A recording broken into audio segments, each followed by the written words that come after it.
Saya beri contoh ya betapa pentingnya mindset ya, cara berpikir. Orang itu menjadi kikir itu karena nganggap hidup itu lama dan uang itu penting. Kalau zaman Nabi itu sederhana kalau melihat hidup.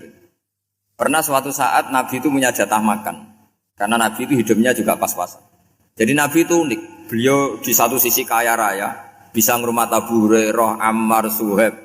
Ashabu Sufa itu dirawat Nabi semua. Itu kan kaya, bisa ngerawat sekian orang. Tapi di sisi yang lain untuk pribadinya beliau miskin. Kadang nggak bisa makan hari itu. Tapi di saat yang sama bisa merawat Ahlus Sufa. Jadi keliru kalau orang hanya cerita Nabi itu miskin, untuk makan dirinya aja susah. Itu keliru. Kelirunya kalau tidak diteruskan, tapi Nabi mampu menghidupi Ahlus Sufa.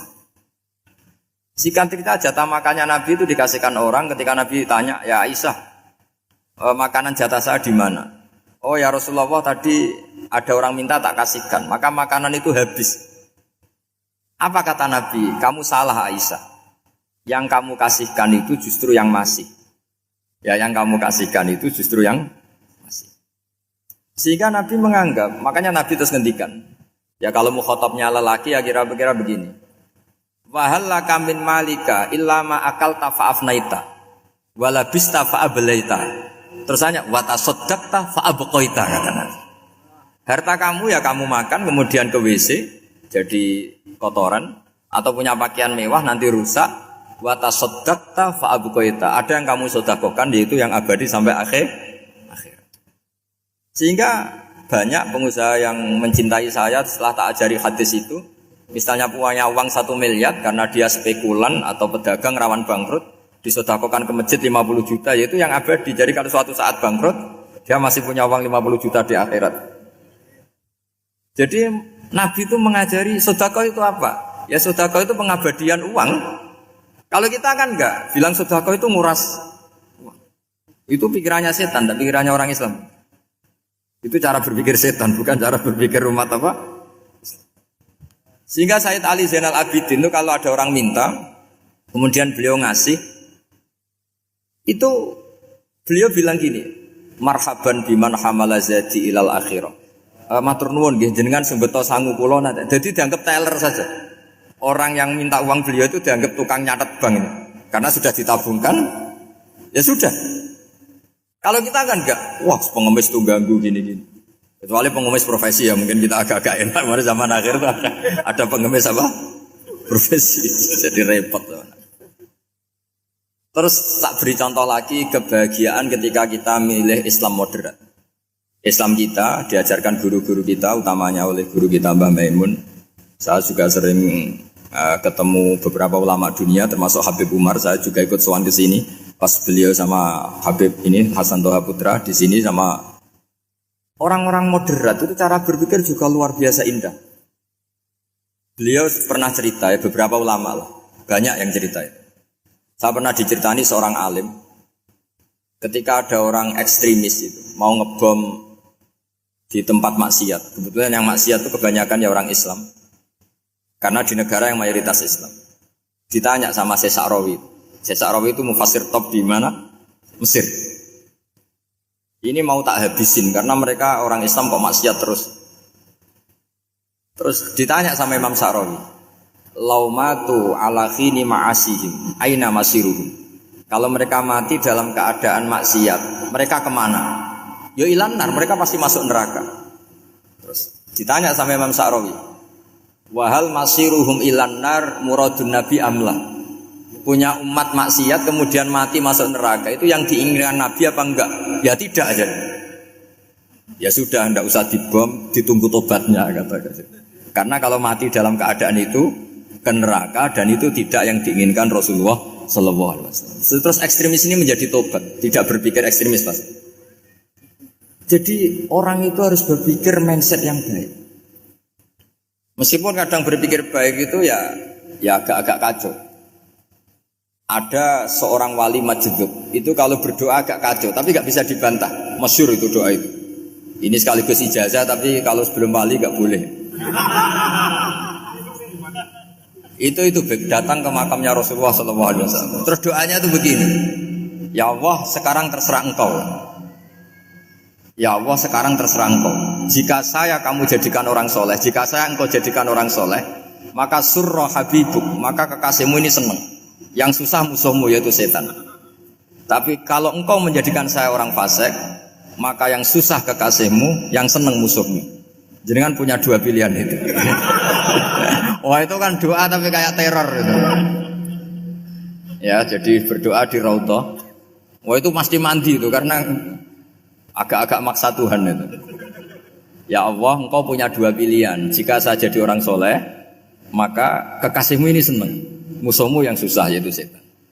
Tapi jika saya jadi orang fasik, maka musuhmu yang senang, kekasihmu yang susah. Mohon terserah jenengan, mau menyenangkan kekasihmu, apa menyenangkan musuhmu? Gitu. Kira-kira gimana? Kalau tertarik boleh doa itu dipraktekkan. Tapi kayaknya kalau copy paste itu gak keren, apa? Jadi dulu orang itu muamalah sama Allah dan Rasul itu rileks. Rileks itu nyaman karena ya tadi kul bi fadlillah wa bi rahmati fa bidzalika falyafrah.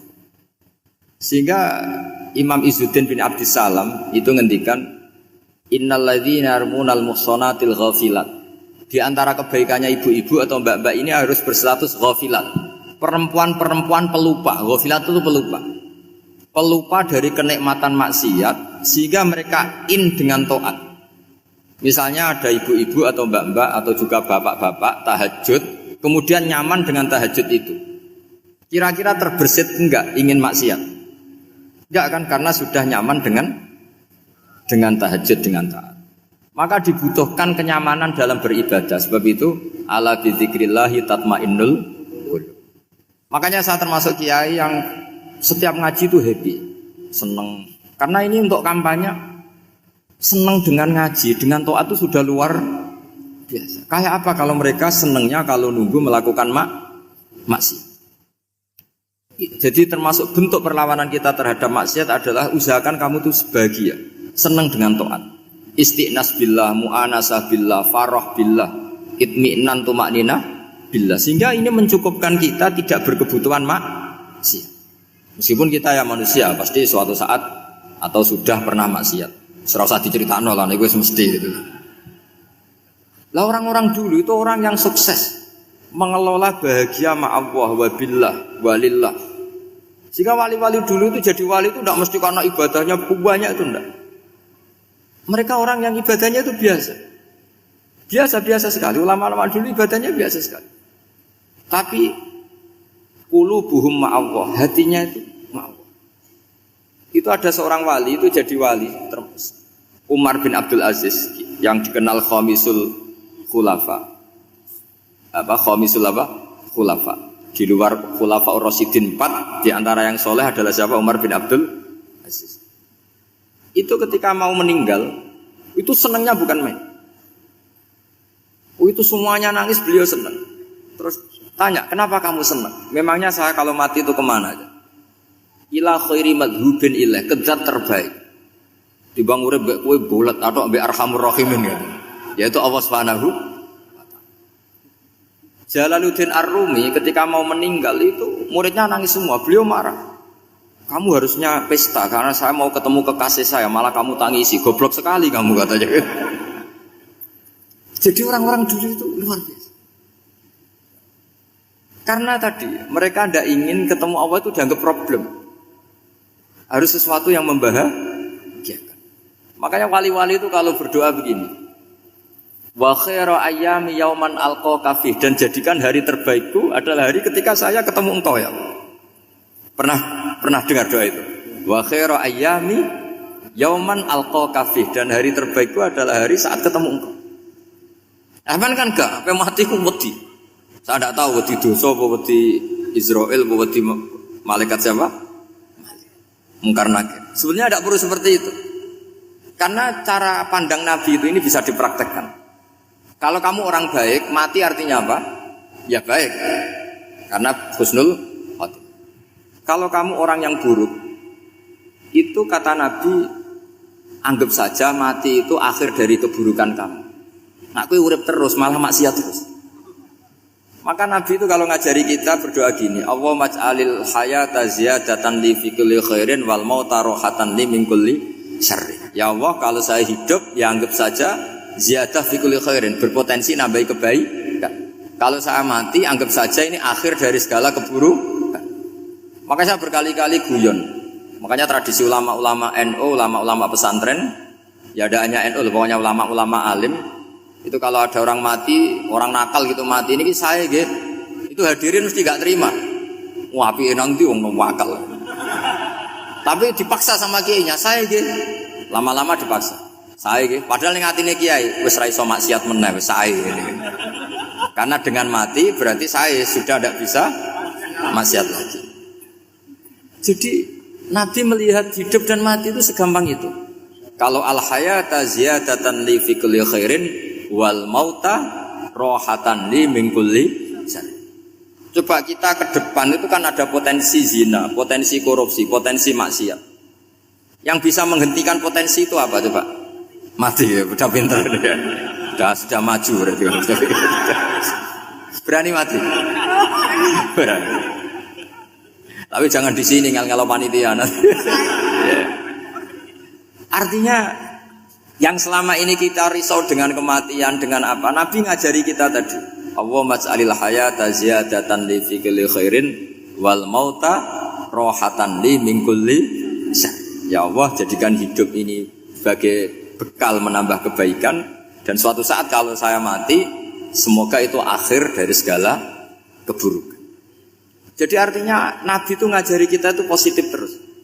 Sama seperti ulamanya tadi. Nak lagi rukun mbek tonggo ya sanggep ae kanca keapian. Nak nenengan ben ra utang ngoten. Dadi pokoke penak terus itu. Nak bojo lagi ngamuk alhamdulillah gak ngajak blonjo. Nak pas rukun ya alhamdulillah kok lagi rukun. Jadi gampang semua. Makanya ada seorang alim itu ngendikan begini, ada yang tanya. Saya tuh dulu ketika kaya, teman saya sering main ke saya. Setelah saya miskin gak ada teman-teman yang ke saya. Dikira si Habib ini kebetulan orangnya Habib itu mendukung keluhan dia, ternyata enggak. Si orang alim itu bilang gini, malah bagus toh gitu. Kowe wis melarat buruhe wong.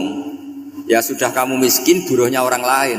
Misalnya tukang manol di pasar atau tukang becak. Kemudian teman-teman kamu datang, malah kamu malu toh jadi tontonan. Bagus kalau mereka lupa, pas kamu miskin enggak ada yang lihat katanya. Jadi apa ya, dianggap enteng saja gitu. Akhirnya orang ini nggak jadi ngeluh. Selama ini kan kita ngeluh ya, ketika miskin teman-teman nggak datang. Coba kalau mereka datang pas kamu buruh bikin foto di orang lain, mantan bos buruh, malu nggak? Milih datang kepada? Nggak lah, sudah bener itu. Jadi ulama dulu itu makanya sering baca biar tahu solusi hidup. Jadi ulama dulu itu gampang sekali melihat kehidupan itu, gampang sekali, indah, gampang. Sekarang tuh enggak. Orang itu cara berpikir nuruti nafsu, itu yang bahaya. Makanya Quran kritik ara'aita man ittakhadha ilahahu hawa. Orang yang cara berpikir itu nuruti hawa nafsu. Kalau zaman Nabi, zaman sahabat, zaman ulama, enggak seperti itu. Sehingga cara berpikir itu mudah. Makanya kata Nabi, absyiru ya ma'syaral muslimin, kata. Kamu harus senang ya ma'syaral muslimin. Allah sekarang buka pintu langit yang sebelumnya enggak pernah dibuka. Dan Allah yubahi bikum malaikatah, dan Allah membanggakan kamu kepada para malaikat. Kenapa? Umatnya Muhammad, umatnya Rasulullah Muhammad SAW, itu kalau sampean kepengin mati setiap saat itu baik, itu resepnya gampang kata Nabi. Addu faridotan wantadzoru ukhra. Jadi Allah memberitahu, ya Muhammad, umatmu ini luar biasa. Jadi misalnya tadi kita sholat subuh, ditanya, Bahak kamu sekarang ngapain? Nunggu sholat duhur ya. Setelah sholat duhur ditanya lagi nunggu apa asar. Sehingga faman kanat hijratuhu ila Allah wa rasulih fa hijratuhu ila Allah. Jadi kalau ya sudah ini tak ijazahkan. Kalau setelah sholat subuh nunggu apa? Duhur. Setelah duhur nunggu. Sehingga ketika kita mati itu statusnya penunggu sholat. Tapi kamu kan enggak miskin, kenapa? Penunggu kaya. Ya itu enggak masuk surga itu. Penunggu kemapanan. Berarti kan menunggu sesuatu yang seleranya nafsu. Beda kalau penunggu sholat. Berarti kamu di dunia menunggu ritual ibadah. Maka di antara ijazahnya Nabi apa? Addu faridotan wantazuru ukhra. Melakukan satu fardu, kemudian kita menunggu tugas berikutnya. Jadi ini hati saja setelah subuh nunggu apa? Duhur. Setelah duhur, meskipun kita di perapatan, apa? Nunggu asar. Tapi ya asar betul, jangan nunggu tok pas asar. Jadi sebetulnya umat ini gampang sekali. Jadi di antara kebanggaan Allah, yubahi itu Allah bangga dengan malaikatnya adalah umat ini adalah addu faridotan wantazuru ukhra, melakukan satu fardu kemudian menunggu fardu yang lain. Dari mengkhidmati kampus, ingin mengkhidmati masyarakat, dari satu masyarakat lokal Semarang menjadi sampai sekarang sampai Banjarmasin, Unisula mau bikin kampus di sana terus gitu. Dari satu tugas ke tugas yang lain. Makanya Islam diajarkan setelah satu tugas selesai, faida faruhtafan. Jadi sehingga hidup kita itu dinamis. Dari satu kebaikan menunggu kebaikan lain, dari satu kebaikan menunggu. Sehingga hidup kita ngapain? Nunggu satu kebaikan. Ini sudah masuk faman kanat hijratuhu ilallahi wa rasulih fa hijratuhu ilallahi wa rasulih. Sehingga bayangkan kalau kita direkam Allah, Gusti kula ampun mati nak dereng sugih. Wis melarat puluhan tahun, sakit, nunggu sesuatu sing sifatnya nafsu, kepengin sugih. Sugih tok aja cukup. Tahu buruan wong sing tahu ngenyek ndekne lho, itu kan urung-urung wis dendam. Saya belum mau mati sebelum kaya dan buruhkan orang yang pernah melecehkan saya. Wis ngono akhirnya mati urung sugih. Berarti wis fakir matine hasud. Mau itu ngenes dunia akhirat kan kira-kira seperti itu. Kamu santai aja kalau fakir berarti meringankan hisab karena ada banyak harta. Yang mau dihisab papanya enggak punya apa-apa. Jadi saya mohon sekali ya, Islam itu mengawal kebahagiaan. Sebab itu sampai bahagia itu menjadi perintah Islam, qul bi fadlillah wa bi rahmatihi fa bidzalika falyafrahu. Karena dengan bahagia bi taat diharapkan orang Islam itu tidak bahagia atau cari kesenangan lewat jalur apa maksiat. Sehingga ciri utama wali apa? Ala inna auliya Allahi la khaufun alaihim wa lahum yahzanun. Sehingga ulama dulu itu rileks-rileksnya. Termasuk yang saya ceritakan tadi, Imam Ahmad, Imam Syafi'i, itu melihat apa saja rileks. Ya tadi kalau disenangi orang ya barokah, punya kawan kebaikan. Nak dineng ya barokah dineng di gedingi tonggo rada utang, ranjuk tulung gitu. Jadi rileks saja. Masyhur itu Imam Syafi'i ngendikan waman asaa ilaika faqat atlaqaka. Orang yang berbuat buruk sama kamu hakikatnya adalah membebaskan kamu. Atlaqo itu apa? Membebaskan. Enak gak jadi hidup gitu? Kalau kamu kan enggak, kok gedeng aku salahku apa? Malah kamu ujub dong, orang kok gak tahu salahnya. Kamu jadi suami, istrinya ngomel, kurang apa saya sebagai suami? Ya kurang banyak, enggak ganteng, enggak kaya, enggak ini. Malah kalau diterangkan malah parah toh. Ya sudah rileks saja, kalau dia ngomel ya tadi alhamdulillah dapat pahala tanpa apa? Biaya. Terus ngomel kan butuh energi, paling yang tidak kuat 3 jam. Nanti juga berhenti apa? Sendiri. Terus ambil nilai positifnya, misalnya ngomel sama suaminya, bagus lah. Kalau ngomel sama tetangga malah kayak apa gitu aja udah. Jadi ulama dulu itu gampang sekali melihat hidup. Rasulullah ya gitu, melihat hidup tuh gampang saja. Ketika tanya, ya Aisyah apa ada sarapan? Tidak ada ya Rasulullah, ya sudah saya tak puasa. Jadi enteng saja. Kadang-kadang beliau ingin puasa, ya puasa sunat, ada sarapan nggak jadi puasa. Rileks. Nabi itu rileks. Kalau ngajari kebaikan juga rileks. Nah sekarang itu banyak orang yang karena mungkin kurang baca, Islam itu kayak menjadi aturan yang bengis, yang repot, yang mengekang. Itu tidak seperti itu. Yuridu wa bikumul yusra wala yuridu bikumul usra. Allah menghendaki agama ini mudah. Sehingga ada sahabat di Mami Mu'ad itu baca Baqarah. Sahabat ini pekerja petani, mufarokoh ditinggal. Ketika Mu'ad lapor, ya Rasulullah ini ada orang munafik, tengah-tengah sholat mufarokoh saya ditinggal. Yang disalahin itu tidak yang ninggal tapi Mu'ad. Afattanun anta ya Mu'ad, kamu itu tukang fitnah. Masa ngimami petani pakai surat Baqarah?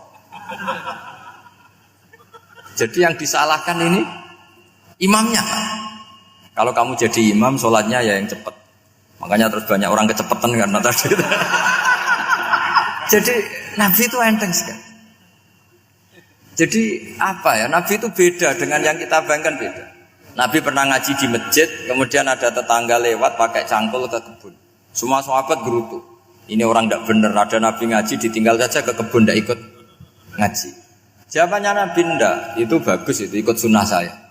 Kenapa ya Rasulullah? Dia kerjanya nyari halal. Dan untuk menghidupi keluarganya itu juga ajaran saya. Sehingga yang ngaji ya ajarannya Nabi, yang enggak ngaji karena kerja mencukupi keluarga juga ajarannya Nabi. Segampang itu. Oh, kalau kayaknya kamu kan, wes gak roh akhlak kan gitu. Nabi rileks saja Nabi. Sampai bisa lihat itu di Ihya di bab Fadhailul Kasbi. Makanya ini penting sekali supaya orang itu berpikir Islam atau mendakwahkan Islam itu berdasar sanad ya yang muttasil yang pernah dilakukan Rasulullah sallallahu alaihi wasallam. Semoga barokah. Assalamualaikum warahmatullahi wabarakatuh.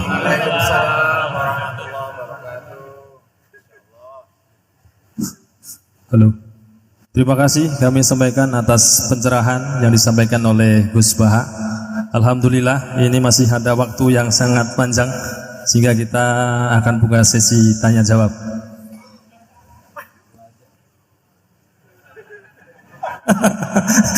Hanya 2 penanya. Monggo siapa yang mau nanya? Kang Mujib. Ibu? Ibu 1. Ya, monggo. 2 saja. Monggo.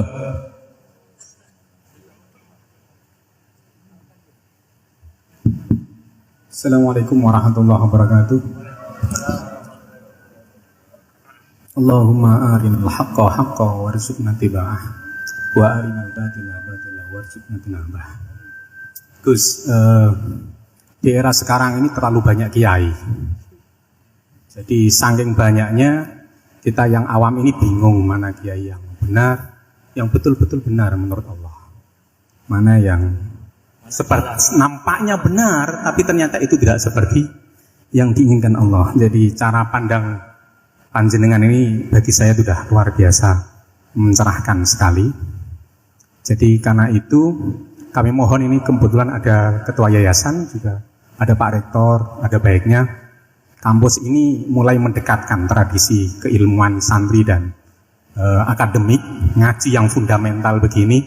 Saya usul itu Bu, bagaimana 1 bulan sekali lah Gus Baha kerso ke Semarang. Itu yang pertama. Yang kedua, saya juga termasuk orang yang gelisah dengan realitas sekarang. Saya juga mau ngajukan permohonan kepada Gus Baha. Permohonan yang paling ini, mbok jenengan nulis 1 buku, saya Muslim, saya happy gitu loh. Ini kayaknya pas banget ini. Jadi ben ora ketok kok serius banget beragama, saiki iki abot banget gitu. Itu yang ketiga, ini penting sekali bagi kita orang-orang tua. Zaman saiki golek anak iso ngalim kok Gus Baha angel. Jadi saya ingin tolong Gus Baha ceritakan sejujur-jujurnya bagaimana orang tua jenengan didik sejak kecil sampai iso koyo sampean sakniki. Cekap saya kira. Assalamualaikum warahmatullahi wabarakatuh.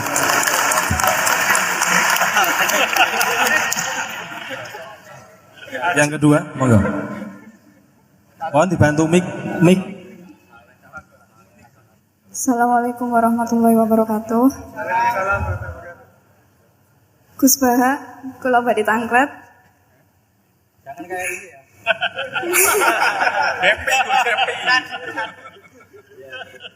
Untuk perempuan, hakikatnya menutup aurat niku pripun? Soalnya kula gedeh teman niku rata-rata santri tapi kok mboten menutup aurat secara sempurna. Nah, kula pengen ngertos ilmune niku sing jelas pripun. Sampun.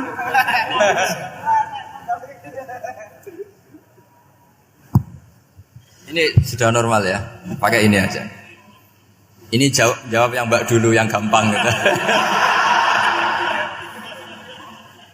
Ya yang jelas itu satrul aurat itu ada yang fisik ya, kayak menutup aurat dalam mazhab Syafi'i kita tahu auratul mar'ah fis sholat itu ada pengecualian ilal wajah wal kafain.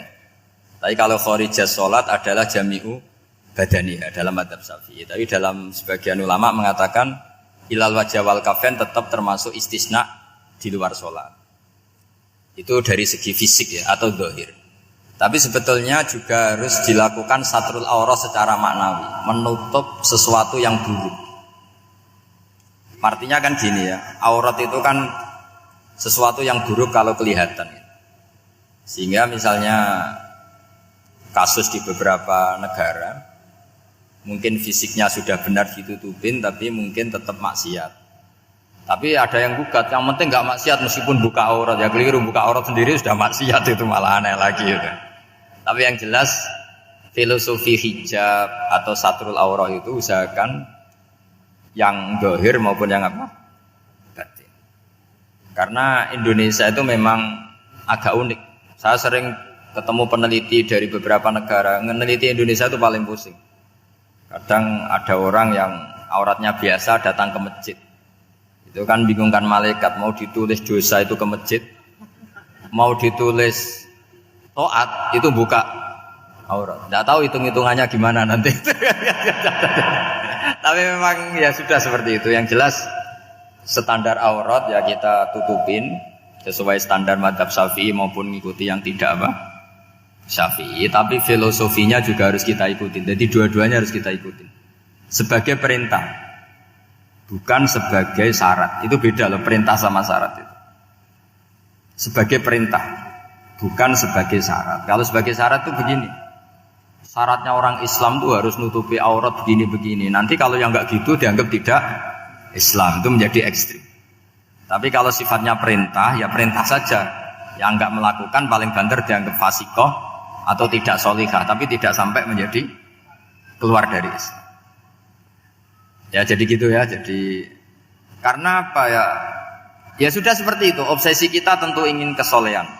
Ingin kesolehan sebagai perintah, saya ulang lagi. Jangan biasakan kalau ada aturan itu sebagai syarat. Misalnya gini, kowe nak ora alim ra anakku, itu bahaya. Mosok ora alim terus ora anakku, karena rata-rata orang itu udah alim gitu.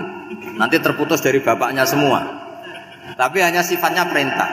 Perintahnya seorang bapak ke kita supaya alim. Makanya ulama mengatakan perintahnya Allah. Perintah itu lebih rileks daripada disebut syarat. Karena syarat sekali nggak memenuhi menjadi ndak. Makanya Sayyid Muhammad kalau ngarang kitab sering wajibat itu lebih ringan ketimbang apa? Syarat. Jadi beda kalau dalam filosofi ilmu itu. Jadi gampang perintah. Tentu yang nggak melakukan perintah itu ya kurang baik, tapi tidak sampai keluar dari apa? Islam. Karena perilaku kesolehan itu perintah, bukan syarat.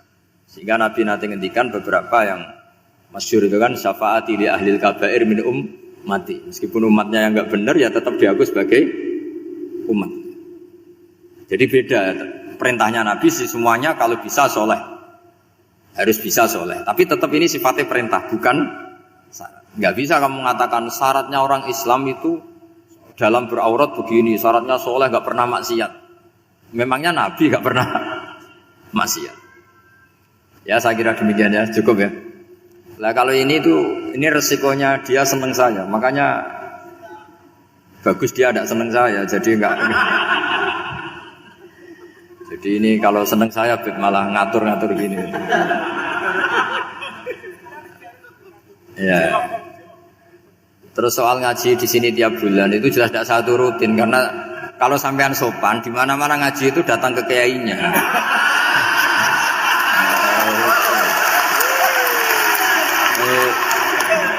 Itu kalau Imam Malik ada pertanyaan kayak Anda dimarahin. Al ilmu yu'ta la ya'ti. Jadi sumur itu tidak tangin, bukan sumurnya dipindah. Ini enggak sopan sekali.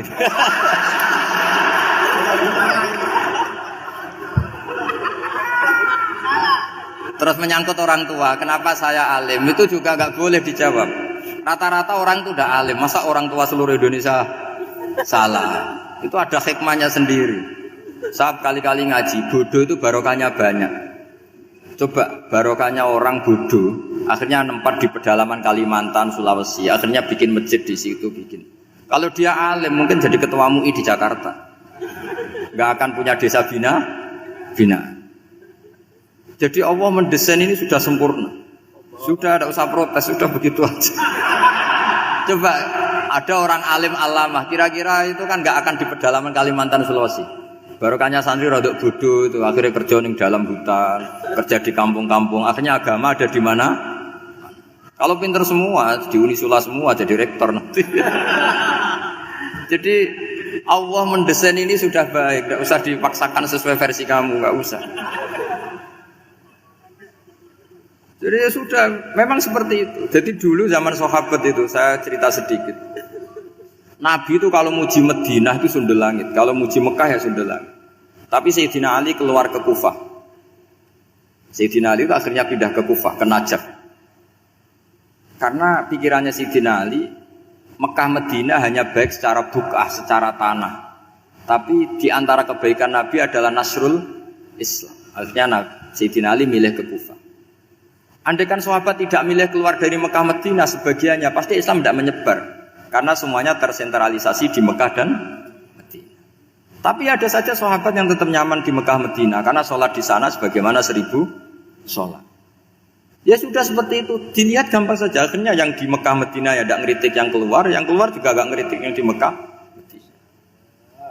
Jadi yang alim tidak ngeritik yang bodoh apalagi jangan ngeritik yang alim. Yang jelas orang bodoh ngatur orang alim itu dosa itu yang. Nah ini cobalah jadi etika kita, muhasabah kita. Jadi muhasabah itu cara berpikir kita set, kita pikir ulang. Ternyata semangatnya seorang nabi itu wastaghfir lidzambika walil mu'minun. Semangatnya itu memintakan ampun. Orang ahli tafsir tahu semua kalau nabi itu tidak mungkin dosa. Jadi itu khitabun nabi wa urida bihi ummatu, itu khitab nabi, tapi yang dimaksud itu umatnya, karena nabi tidak akan mengalami dzambun, tidak akan mengalami dosa. Sekarang enggak, kadang-kadang kita ini kalau orang lain salah itu semangat. Kalau di perusahaan ada teman salah, apalagi miran salah itu seneng. Barokahnya salah bisa ganti kan gitu. Mungkin di dunia tokoh juga gitu, barokahnya ada tokoh salah, kita yang jadi populer sendiri. Tidak boleh seperti itu. Kita harus salimus sodri di jami'il muslimin. Jadi ini harus dilatih. Saya tadi matur sama Habib Ahmad, latihan kita jadi hidup. Nabi itu kalau resep jadi wali itu kata Nabi gampang. Kata Nabi, kalau kamu ingin disenangin Allah, ya sudah. Kalau kamu asbahta wa amseta gini-gini, perasaan kamu, kata Nabi, jangan punya perasaan ghil sama orang muslimin. Itu sudah wadzalika min sunnati. Makanya Nabi ngendikan la yablughni ahadun an ahadin syai'an. Ada yang baca la yuballighni ahadun an ahadin syai'an. Seseorang jangan melaporkan ke saya tentang salahnya yang lain. Fa inni akhruju ilaikum wa ana salimus sodri. Karena saya ingin ketemu sampean semua dalam keadaan salimus sodri, tidak punya perasaan apa-apa.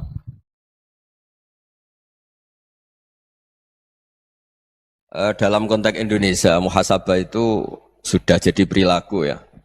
Karena dulu orang tua saya, guru-guru saya kalau ngandani itu, bayangkan kalau kamu jadi dia. Jadi misalnya kita mentang-mentang atasan, otoriter sama bawahan. Bayangkan kalau kamu jadi yang bawahan itu kayak apa? Laukun tamakana, kalau orang Arab bilang, bayangkan kalau kamu di posisi dia. Makanya guyonannya orang-orang Indonesia itu kan orang ngaramkan judi gitu, bareng dikasih tahu. Tapi yang menang anak jenengan, alhamdulillah. Ternyata ngaramkan itu karena ada anaknya. Kalau anaknya yang menang ya seneng. Meskipun itu guyonan, tapi saya punya padanan itu dalam kitab Hikam. Nabi Ibrahim itu Khalilur Rahman, tentu bencinya minta ampun sama yang namanya maksiat. Suatu saat beliau diterbangkan di alam malakut. Itu kalau di Hikam saya halaman 15 juga. Saya masih ingat betul. Mungkin kalau Anda beda halaman karena beda cetakan. Atau enggak punya kitabnya. Atau punya tapi tidak bisa baca. Nah itu jadi berbagai kemungkinan. Atau punya tidak bisa baca tapi dianggap jimat. Atau digo pencitraan. Banyak itu kaji-kaji tidak bisa baca kitab tapi di ruang tamunya kitabnya besar-besar. Pencitraan itu. Tapi ya bagus lah, enggak apa-apa untuk syiar. Setelah diterbangkan di alam malakut, diperlihatkan sama Allah, ada orang pezina, ada orang syaribul khomri, ada orang mabuk, ada orang macam-macam. Allah tanya sama Nabi Ibrahim, bagaimana pendapat kamu Ibrahim tentang mereka yang maksiat? Kata Nabi Ibrahim, ya Allah habisi saja mereka, mereka hidup di bumi engkau, makan rezeki engkau, kemudian mereka tidak taat sama engkau. Singkat cerita di fase itu, saya ulang lagi di fase itu, Allah nurutin. Sampai sekian peristiwa, mungkin 3 atau 4. Sudah, setelah sekian tahun Nabi Ibrahim lupa peristiwa itu, kemudian beliau diminta menyembelih anaknya. Ini versi kitab Hikam. Memang versinya banyak tentang kenapa Nabi Ibrahim disuruh menyembelih anaknya. Ketika mau menyembelih anaknya, Nabi Ibrahim ragu. Huwa samratu fuadi. Anak saya ini buah hati saya, kenapa engkau suruh menyembelih? Terus kata Allah, apa kamu tidak ingat ketika kamu saya angkat di alam malakut, kemudian kamu usul bunuh-bunuh, saya tidak mempertimbangkan usul Anda, tapi kenapa sekarang saya merintahkan kamu mikir? Gitu. Terus, ya karena ini anak saya ya Allah. Terus kata Allah, rumang samu wong sumpukon mata ini gak gawean kau sing gawe kowe enak wae usul mata ini. Jadi sebenarnya saya yang bikin, kemudian Anda enak aja usul membunuh. Semenjak itu Nabi Ibrahim itu di eranya itu asfaqun nas, orang paling sayang sama manusia. Karena kadang kita keras itu ya kebetulan tuh udah anak kita, ada keluarga kita. Cara orang Jawa itu kan gitu ya, kalau ada perempuan terus macak yang macam-macam pakai sepeda motor cowok terus wah itu luput suwuk, semoga-moga gini. Tapi setelah dikasih tahu, niku ponakane jenengan, semoga-moga selamat. Jadi jangan-jangan kemarin ahli ma'asi itu kebetulan tuh udah keluarga kita. Kalau keluarga kita yang pernah salah pada kita, semangat kita mintakan maaf. Jangan-jangan kita didikte hukum sosial gitu. Jadi orang yang salah, kebetulan tuh orang yang menservis kita. Atau keluarga kita, atau orang dekat kita. Jangan-jangan semangat kita mintakan ampun. Tapi kalau sama orang lain, kebetulan musuh kita semangatnya minta itu kena adab. Nah ini yang nggak boleh dalam Islam. Islam mengajarkan, niru Rasulullah SAW, Nabi itu rahmatal lil alamin. Bahkan kemarin saya ngaji virtual sama beberapa habaib, ada Habib Ali Al-Jufri dari Mesir, ya, ada Habib Alwi dari Kuitang, ada Habib Nabil Al-Musawa. Dari sekian habaib itu saya masih ingat diantaranya yang didawuhkan rahmatan lil alamin itu ketika Nabi adahu kaumuh, disakiti oleh kaumnya, dan itu mereka masih kafir semua. Itu mereka dapat doanya Nabi, Allahumma hdi qaumi fa innahum la ya'lamun. Kayak apa baiknya Nabi, orang yang menyakiti, yang melukai, tapi Nabi masih berdoa, Allahumma hdi qaumi fa innahum la ya'lamun. Sayyidina Umar dapat doanya Nabi itu ya khina kana kafiran, ketika masih kafir didoakan. Allahumma a'izzal Islam bi Umar. Itu ketika masih kafir.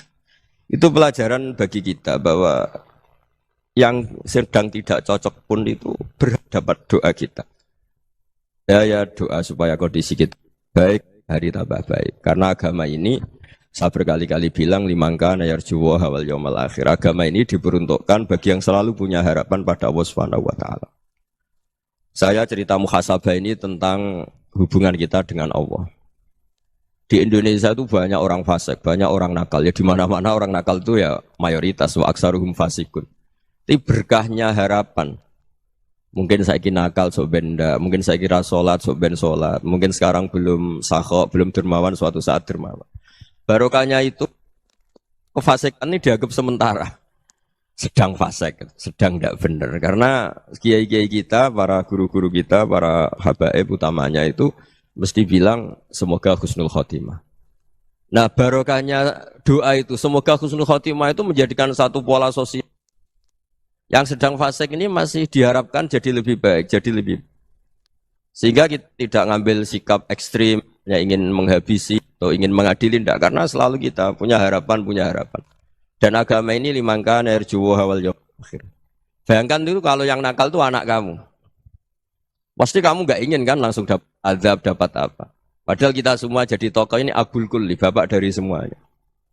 Sehingga ketika Rasulullah SAW jalan-jalan kemudian melihat perempuan sedang menyalakan api. Kalau apinya mati ditiup, anaknya dijauhkan.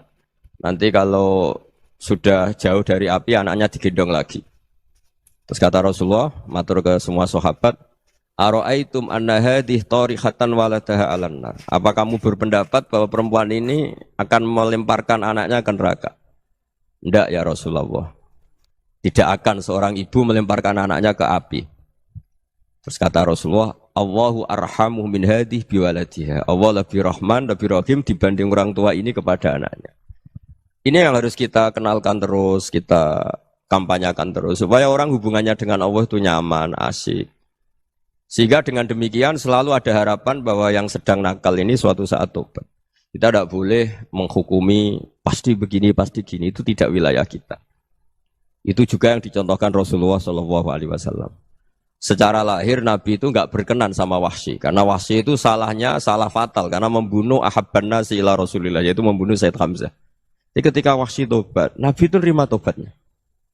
Dan ketika beliau dengan basariyahnya nggak siap ketemu Wahsy karena harus ingat Sayyid Hamzah, basariyahnya diturutin. Oke, kamu iman, saya turutin, tapi jangan sering ketemu saya. Karena kalau ketemu kamu, saya masih ingat sama paman saya, Sayyid Hamzah. Kita bisa ngelola seperti itu. Kita tidak cocok sama orang, bagaimanapun mereka umat Rasulullah SAW, kita tetap mencintai mereka. Misalnya kalau beda agama, mereka sama-sama orang Indonesia, kita mencintai mereka atas nama warga Indonesia. Tapi kalau misalnya potongannya ora cocok, beda kultur, bawaannya itu mangkel no coro Jawa, ya bisa diilmoni, jangan ketemu. Wong sudah tidak cocok, ingin ketemu nyari solusi. Roh ini tok seneng itu kan ya repot itu. Ya sudah kalau nggak pati cocok ya jangan sering ketemu. Dan itu kita bisa memanage seperti itu tuh bisa. Saya berkali-kali cerita tentang Imam Syafi'i. Kalau dikasih tahu ya Imam Abu Abdillah, panggilannya Imam Syafi'i, tetangga Anda ini ternyata banyak yang nggak senang Anda. Jawabnya beliau senang. Ya bagus kalau nggak senang saya, ndak utang saya katanya. Jadi gara-gara sampean seneng aku ngatur aku ini kan. Dan mungkin sampean rasa seneng kan ya enak. Jadi hidup itu dianggap happy. Kalau seneng ya teman silaturahim, kalau nggak seneng ya nggak bakal utang gitu. Baru kaya seneng itu nggak ganggu. Gitu. Jadi dulu itu orang bisa ngelola seneng nggak seneng itu bisa. Karena ada kearifan hubungan dengan Allah Subhanahu wa Ta'ala. Hidupnya selesai karena masyghul bi dzikrillah. Mereka sibuk dengan Allah. Makanya kata ulama-ulama tasawuf, kamu jangan melihat manusia perilakunya, tapi kamu juga harus ingat yang gerakkan semua itu Allah Subhanahu wa Ta'ala. Dengan demikian kita farah, kita senang. Makanya Nabi kalau ngutus Anas bin Malik kemudian enggak kesampaian yang diinginkan karena Anas main, ketika garwa-garwani Nabi agak tersinggung, Nabi andaikan Allah menghendaki yang saya inginkan kesampaian, pasti itu kesampaian. Jadi dianggap kegagalan Anas enggak manggil yang dituju Nabi itu ya kersane Allah, ya enteng saja. Sayyidina Ali lebih parah lagi yang dialamin.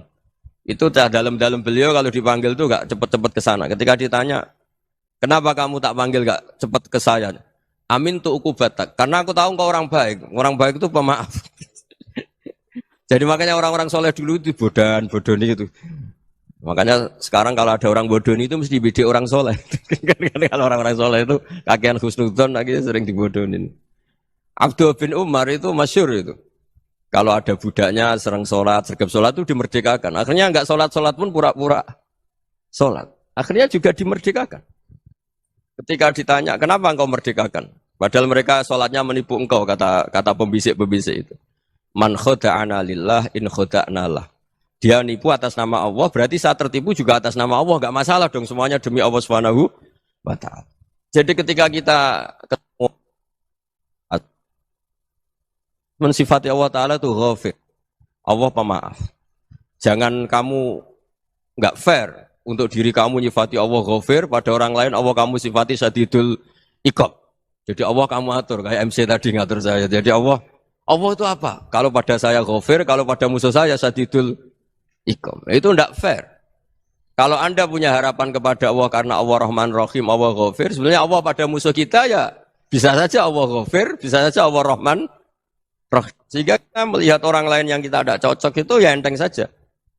Itu min ummati Rasulillah sing tanaluhu syafa'atu, tanaluhu sa'atu rahmati, tanaluhu fair. Jangan dengan kita kayak mesti dapat rahmat, jangan orang lain kayak Allah pasti syadidul iqab. Itu tidak boleh. Sehingga ketika ada orang Badui, singkat cerita orang Badui ini kencing di masjid, semua sahabat membentak dia. Yang enggak bentak hanya Nabi tok. Saking mangkalnya orang ini karena semua sahabat bentak kecuali Nabi. Setelah dibenari Nabi, terus Nabi nyuruh Sobbu Ali Dhanuban min ma'in. Setelah disucikan masjid itu, dia berdoa keras sekali. Allahumma arhamni wa Muhammadan wa la tarham ma'ana ahadan. Ya Allah yang berhak dapat rahmatmu hanya saya dan Nabi Muhammad, yang lainnya jangan. Karena yang lainnya tuh jengkelin, gitu aja saya salah dimarah-marahin. Gitu. Jadi kalau kamu doa terbatas ya kayak orang Bedui ini, kayak orang Arabi. Apa kata Nabi? Laqad tahajjarta wasi'an. Allah yang rahmatnya luas menjadi kamu sempitkan. Karena kamu mau atur Allah hanya Rahman pada Indonesian Power, pada NU, pada kita yang orang lain nggak perlu dapat. Itu kan kasihan Islam karena Islam terus nggak dimiliki semua orang. Allah nggak dimiliki semua orang, Rasulullah nggak dimiliki semua orang karena dipek NU, dipek ormas tertentu nggak boleh seperti itu. Nggak boleh takhasyar tawasian kata Nabi, nggak boleh mempersempit zat yang rahmatnya itu luas. Ini semoga etika ini kita pakai di Indonesia. Yang sedang fase kita harapkan lebih baik. Yang sedang nggak dapat hidayah kita doakan dapat apa?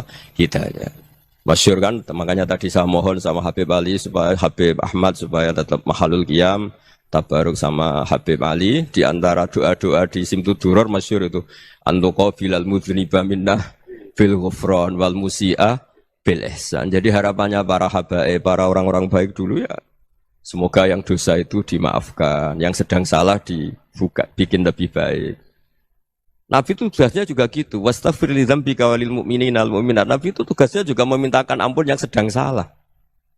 Nah ini cobalah jadi etika kita, muhasabah kita. Jadi muhasabah itu cara berpikir kita set, kita pikir ulang. Ternyata semangatnya seorang nabi itu wastaghfir li dzambika walil mu'minun. Semangatnya itu memintakan ampun. Orang ahli tafsir tahu semua kalau nabi itu tidak mungkin dosa. Jadi itu khitabun lin nabi wa urida bihi ummatu, itu khitab nabi, tapi yang dimaksud itu umatnya karena nabi tidak akan mengalami dzambun, tidak akan mengalami dosa. Sekarang enggak, kadang-kadang kita ini kalau orang lain salah itu semangat. Kalau di perusahaan ada teman salah, apalagi pimpinan salah itu seneng. Barokahnya salah bisa ganti kan gitu. Jadi kalau mungkin di dunia tokoh juga gitu, barokahnya ada tokoh salah, kita yang jadi populer sendiri, tidak boleh seperti itu. Kita harus salimus sodri di jami'il muslimin. Jadi ini harus dilatih. Saya tadi matur sama Habib Ahmad, latihan kita jadi hidup. Nabi itu kalau resep jadi wali itu kata Nabi gampang. Kata Nabi, kalau kamu ingin disenangin Allah, ya sudah. Kalau kamu asbahta, amseta, gini-gini, perasaan kamu kata Nabi, jangan punya perasaan ghil sama orang muslimin. Itu sudah wadzalika min sunnati. Makanya Nabi ngendikan la yablughni ahadun an ahadin syai'an. Ada yang baca la yuballighni ahadun an ahadin syai'an. Seseorang jangan melaporkan ke saya tentang salahnya yang lain. Fa inni akhruju ilaikum wa ana salimus sadri. Karena saya ingin ketemu sampean semua dalam keadaan salimus sadri, tidak punya perasaan apa-apa. Karena kalau nurutin pembisik, nurutin informasi itu ya repot karena orang pasti sepihak. Ada kiai yang top, datang ke kampung-kampung ning desa-desa. Kata yang seneng itu punya akhlak. Wah itu bagus orang besar datang ke kampung-kampung. Kata yang enggak seneng, wah itu jobnya kiai kecil kok diambil. Itu kan ya kasihan itu kan sudut pandang. Makanya saya sering bilang, akal kita ini cukup untuk mentasdik Rasulullah SAW. Meskipun perasaan kita kadang orang Jawa itu beda. Saya berkali-kali bilang sama peneliti dari Jogja, kenapa sih Gus para nabi itu kok poligami istrinya banyak? Nabi Dawud katanya itu berapa? Nabi Sulaiman malah jumlahnya agak terbatasin. Nabi Muhammad itu paling sedikit. Saya tanya gini, perempuan itu orang lemah, jadi kalau nolong orang satu gimana baik? Kalau nolong orang dua ya lebih baik, ya sudah kira-kira seperti itu.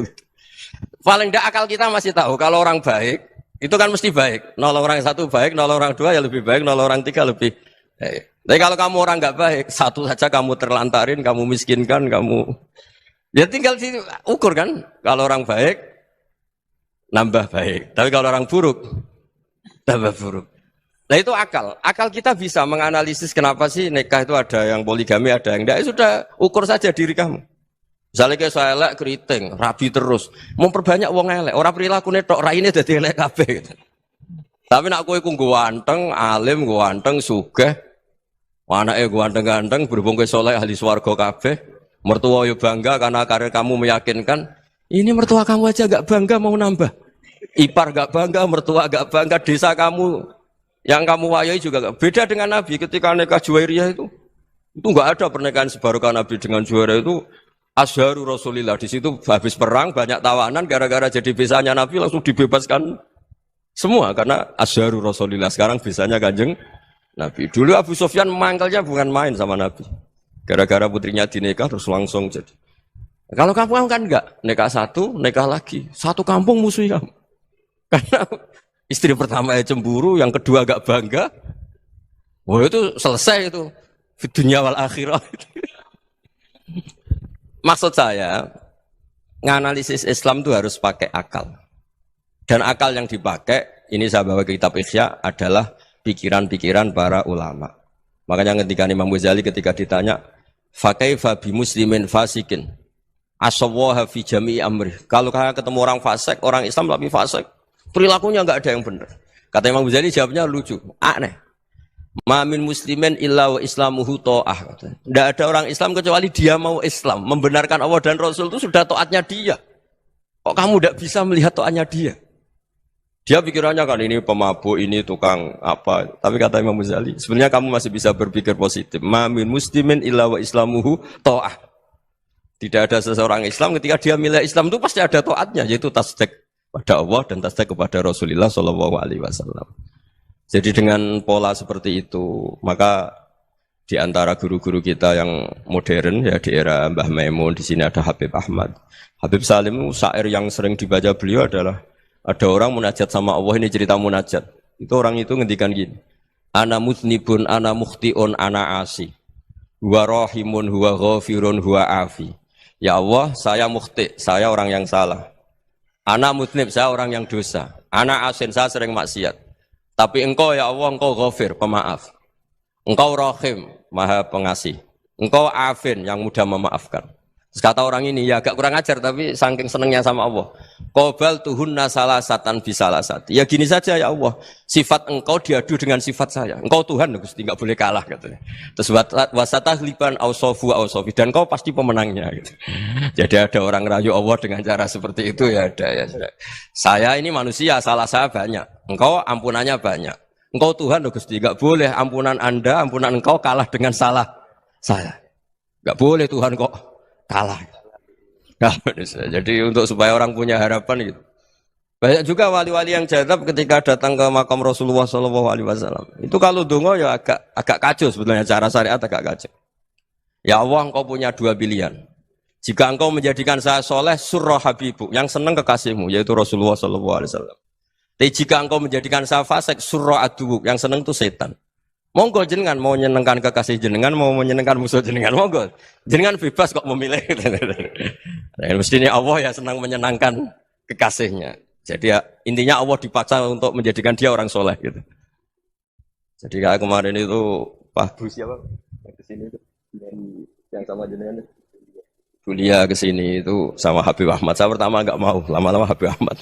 Ini gimana, Gus? Orang taunya saya dekat jenengan, kalau enggak kasil saya waduh Habib. Ini kayak doanya wali yang tadi. Enggak punya pilihan, Bu. Enggak ada pilihan ini. Jadi saya mohon muhasabah itu dimulai cara berpikir. Makanya di sini sebetulnya tag ini supaya dapat barokahnya Ihya. Ini kitab yang disenangi para habaib, para ulama. Sebetulnya tag di muhasabah itu redaksinya gini ya, yang lengkap loh. Hasibu anfusakum qabla an tuhasabu wa zinuha qabla an tuzanu wa tahayya'u lil ardil akbar. Jadi ada kata wazinu, jadi ukur. Perilaku Anda ini diukur, ditakar. Misalnya kita sebagai suami kan ya punya hal-hal yang kita tidak ideal. Cara wong Jawa mesti pesek. Cara rezeki ya pas-pasan itu. Dan kita juga kalau, makanya enggak boleh tanya istri begini, apa saya cinta pertama Anda? Pasti Anda kecewa. Orang jadi istri hanya korban terakhir gitu. Sudah. Karena orang kalau ngelamar kemana-mana enggak jadi, yang jadi istri itu pasti korban terakhir gitu.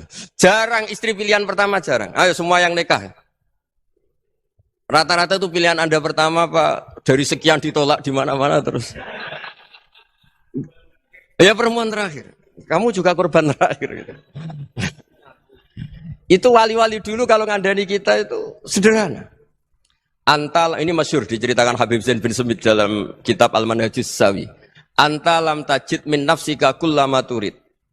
Fa kaifa turidu min ghairika kullama turid.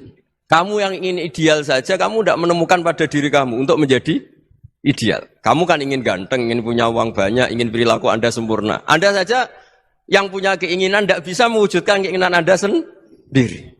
Fa kaifa turidu min ghairika ma turid.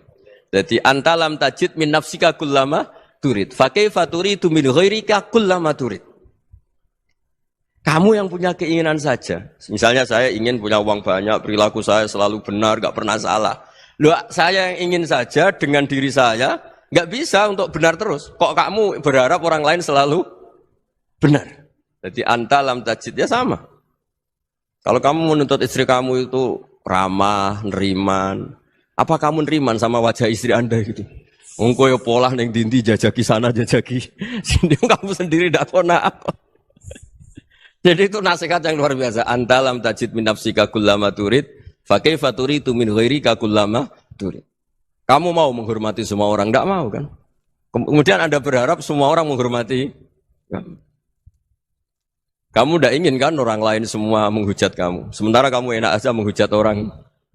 Makanya Rasulullah SAW luar biasa ketika bikin kaidah sosial apa la yu'minu ahadukum hatta yuhibba li akhihi ma yuhibbu li nafsi. Jadi kalau ukuran iman itu sederhana. Kalau sesuatu itu baik, nyaman bagi Anda ya bayangkan itu pada teman Anda. Misalnya Anda bangun tidur sudah acak-acakan, enggak punya uang, utang jatuh tempo, kan enggak ingin ketemu orang. Ya kamu jangan bertamu ke jenis ini karena dengan kamu yang alami juga enggak siap ketemu orang. Makanya ada Habib Alim itu dilapuri sama seseorang. Beb, dulu teman saya itu ketika saya kaya itu sering main ke saya. Setelah saya miskin, mereka tidak main ke saya. Kata Habib itu bagus, sunahul begitu itu bagus. Coba kalau kamu dulu kaya, teman kamu main kan kamu gaya. Di rumah ada makanan, bisa hormat tamu. Setelah kamu miskin jadi buruh manol di pasar atau buruh bikin boto, teman kamu datang, malu enggak kamu? Mendingan enggak datang gitu. Akhirnya baru, oh ya alhamdulillah kalau gitu. Loh ya kan dulu teman kita datang, kita ada Alphard, istri cantik, rumah bagus. Lah kita miskin, buruhnya orang pas dibentak-bentak, teman kamu udah datang. Milih datang kamu enggak kalau setelah kamu jatuh? Enggak kan? Jadi barokahnya ilmu itu terus. Ya, tapi kadang-kadang orang tuh, wah setelah saya miskin teman-teman enggak kasih ke sini. Ya kalau kamu sudah jatuh, teman-teman kamu situ jadi tontonan. Ya mulai sekarang cara berpikir itu dirubah. Dulu yang namanya kiai itu kalau diundang orang itu ya agak-agak senang. Semenjak saya itu agak rubah. Mengundang kiai, ngatur kiai itu tak haram-haramkan ya ada lumayan lah sekarang itu sudah mulai agak beretika. Dulu itu ngundang tuh tanggalnya ditentukan, jamnya ditentukan. Enggak mikir apa kiai saat itu nganggur, enggak. Punya wadifah, enggak. Dia milih tanggal yang dia nganggur, enggak mikir masa itu kiainya nganggur apa. Enggak. Ya saya hanya cerita aja, kamu tersinggung ya monggo, boten ya monggo itu kan. Jadi saya mohonlah supaya tadi saya juga matur ke Habib Ahmad. Jadi untuk orang merasa ikut sunnah Rasul itu gampang sekali kata Sayyid Muhammad. Dulu Nabi berpakaian ala daerahnya. Kalau mikot ya pakai mikotu baladi. Karena Nabi orang Madinah dan beliau berdomisili di Madinah ya misalnya mikotnya dari Bir Ali misalnya. Tapi kalau Anda orang kawasan Tanim mau umrah ya dari Tanim. Misalnya kawasan Jirona ya dari Jirona. Artinya apa? Kamu ngambil mikot karena Nabi mikot misalnya dari Bir Ali. Bukan berarti kamu harus seperti Nabi di Bir Ali. Kamu orang Mekah misalnya, kamu orang Tanim. Orang dia harus dari mikot itu apa? Baladi. Sama, makanya di fikih-fikih itu kalau tahnik anak, Nabi orang Arab, halawiyatnya kurma ya kurma. Kalau orang Jawa sedegan, semua podo-podo. Ya, podo-podo manis. Jadi ini tabaruk sama Sayyid Muhammad, ini ada murid beliau, Habib Ahmad, saya baca. Supaya orang itu merasa ikut Nabi itu gampang sekali. Ini saya baca di halaman, tadi disaksikan Habib Ahmad, 433 di kitab, apa begini? Manhajus Salaf fi Fahmin Nusus. Itu kata Sayyid Muhammad, wa kanat sunnatu Rasulillah annahu yat'amu ma yajiduhu fi ardi wa yalbasu ma yajidu wa yarkabu ma yajidu mimma abahu wa ta'ala. Faman istamala ma yajidu fi ardi fa huwa al-muttabi' lis-sunnah. Kama annahu hajjal baita min madinati. Faman hajjal baita min madinati nafsi fa huwa al-muttabi' lis-sunnah. Wa illam takun hadhil madinatu tilka. Jadi intinya misalnya Nabi dulu itu ngasih sedekah kepada fakir miskin ya pakai dinar, dirham. Ya kalau orang misalnya sedekah pakai rupiah ya sudah ikut sunnah Nabi. Jangan, lu Nabi pakai dinar loh, kamu kok pakai rupiah. Dulu dinarnya Nabi udah ada tulisannya Bank Indonesia, kamu ada tulisannya Bank. Ya tidak ada seperti itu. Ya jadi misalnya Nabi sedekah pakai tamar atau pakai al-aqid, ya kita pakai beras, pakai apa. Supaya orang tuh bahwa Rasulullah itu milik kafatal linnas, milik semuanya. Sehingga merasa ikut sunnah Nabi itu ya semuanya. Makanya dulu Mbah Mun kalau motivasi saya supaya bombong, kalau orang Jawa bilang bombong. Wong Jawa mesti ono wong alim. Beliau menyontohkan pas itu Mbah Fadol, Senori, Mbah Ihsan Jambes. Itu bisa ngarang-ngarang kitab luar biasa. Padahal beliau bukan orang Arab. Imam Sibawai itu orang Persia. Imam Ghazali orang Tos itu juga ikut Persia. Kata Imam Mun, Wong sing ora Arab lah mesti untuk jatah alim kata beliau. Karena Nabi itu diutus kafatal linnas. Nanti kalau orang yang alim itu Arab tok, berarti tidak ada perwakilan dari Afrika, dari Asia Tenggara, dari mana-mana. Makanya karena Nabi statusnya itu kafatal linnas. Jadi kita harus bangga sebagai Muslim, sebagai orang Indonesia karena misalnya Wali Kutub dulu terkenalnya hanya ada di Yaman, di mana. Ternyata pernah ada juga di Indonesia dan seperti Habib Abu Bakar Segaf Gresik. Jadi ya artinya kan tetap orang Indonesia meskipun beliau zuriyah Rasul kan ya sudah orang apa? Orang Indonesia. Zuriyahnya Habib Ali Simtuduror sekarang di Solo. Jadi Indonesia juga dapat alawin banyak dari Sadatin al-Alawin juga banyak. Jadi saya mohon barokahnya ngaji seperti ini. Melihat orang lain tuh gampang, bayangkan tuh kalau anak kamu. Makanya Nabi, nanti kalau nggak percaya lihat di Hikam nomor 15 di kitab saya itu. Di situ dijelaskan oleh Hikam, jangan-jangan semangat Anda pada orang yang maksiat, pada orang yang keliru supaya dihukum itu karena kebetulan itu udah anak Anda, itu udah keluarga Anda. Coba kalau itu keluarga. Makanya kalau saya guyonan di Jogja itu, ada pembantu mecahkan piring terus dimarahi majikannya. Saya mesti guyon gitu, pasti itu pembantunya tidak cantik. Kok bisa Gus? Andai kan cantik dan kamu senang mecahno piring satu, piring 1000 ra iso ngamuk kowe. Ternyata ngamuknya itu karena mecahkan piring apa karena plus tidak cantik? Coba jawab para lelaki ini. Kamu marah sama orang maksiat tuh karena maksiat karena plus itu udah anak Anda. Bayangkan kalau itu anak Anda.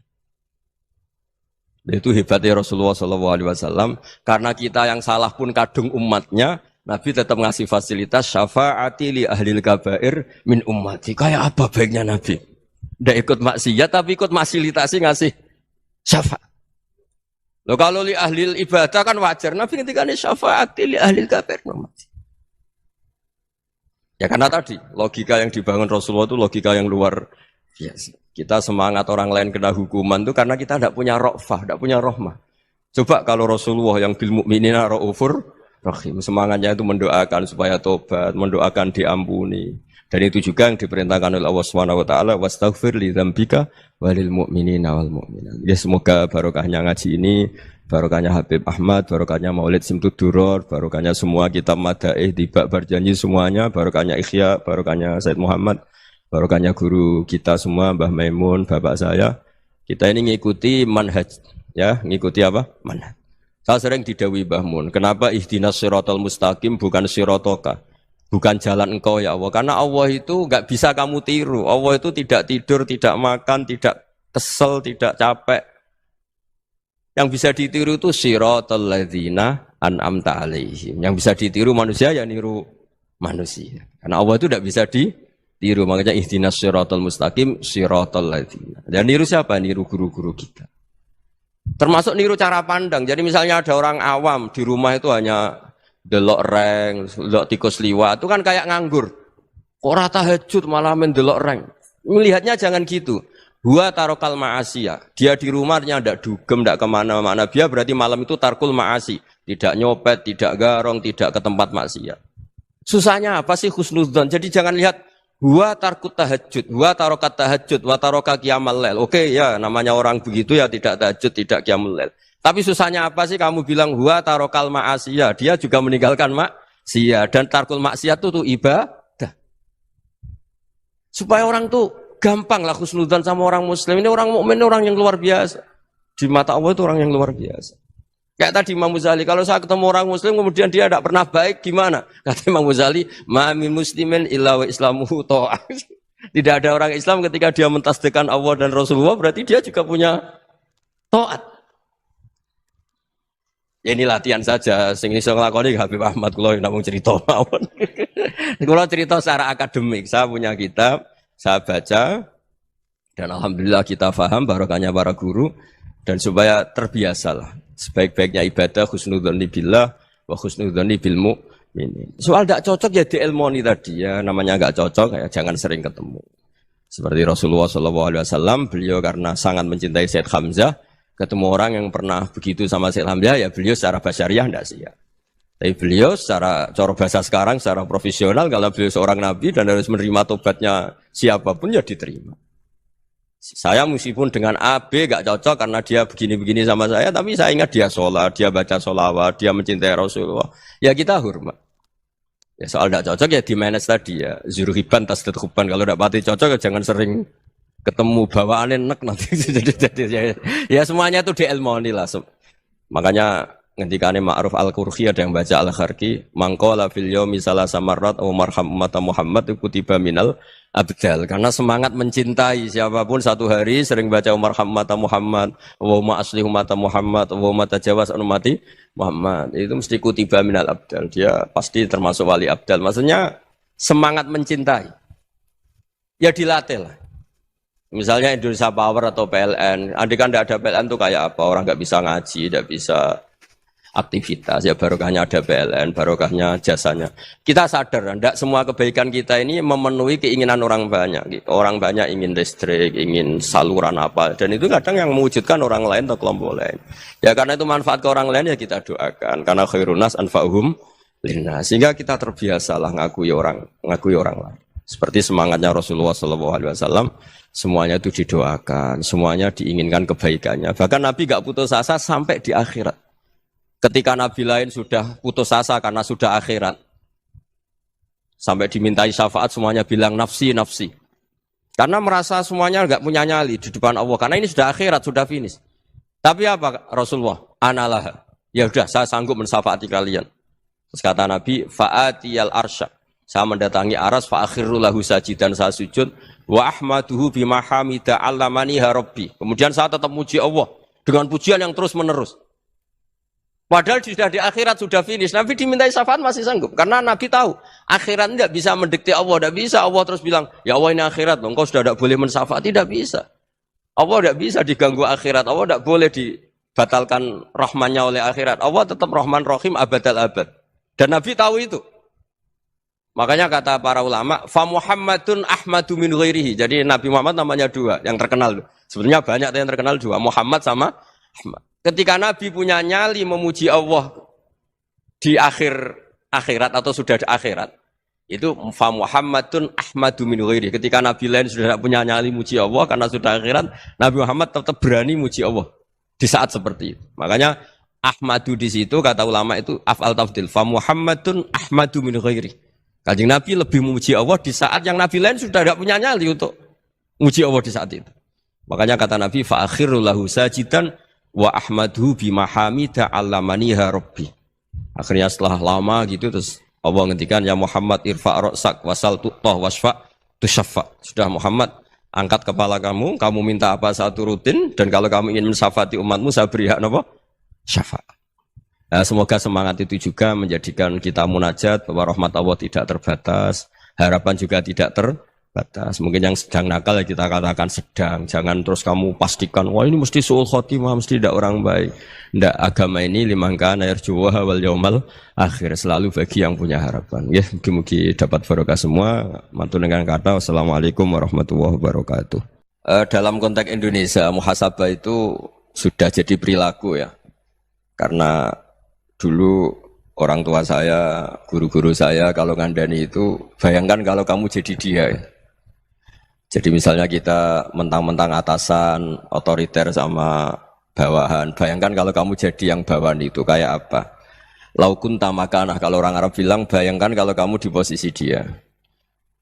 Makanya guyonannya orang-orang Indonesia itu kan orang ngaramkan judi gitu, bareng dikasih tahu. Tapi yang menang anak jenengan, alhamdulillah.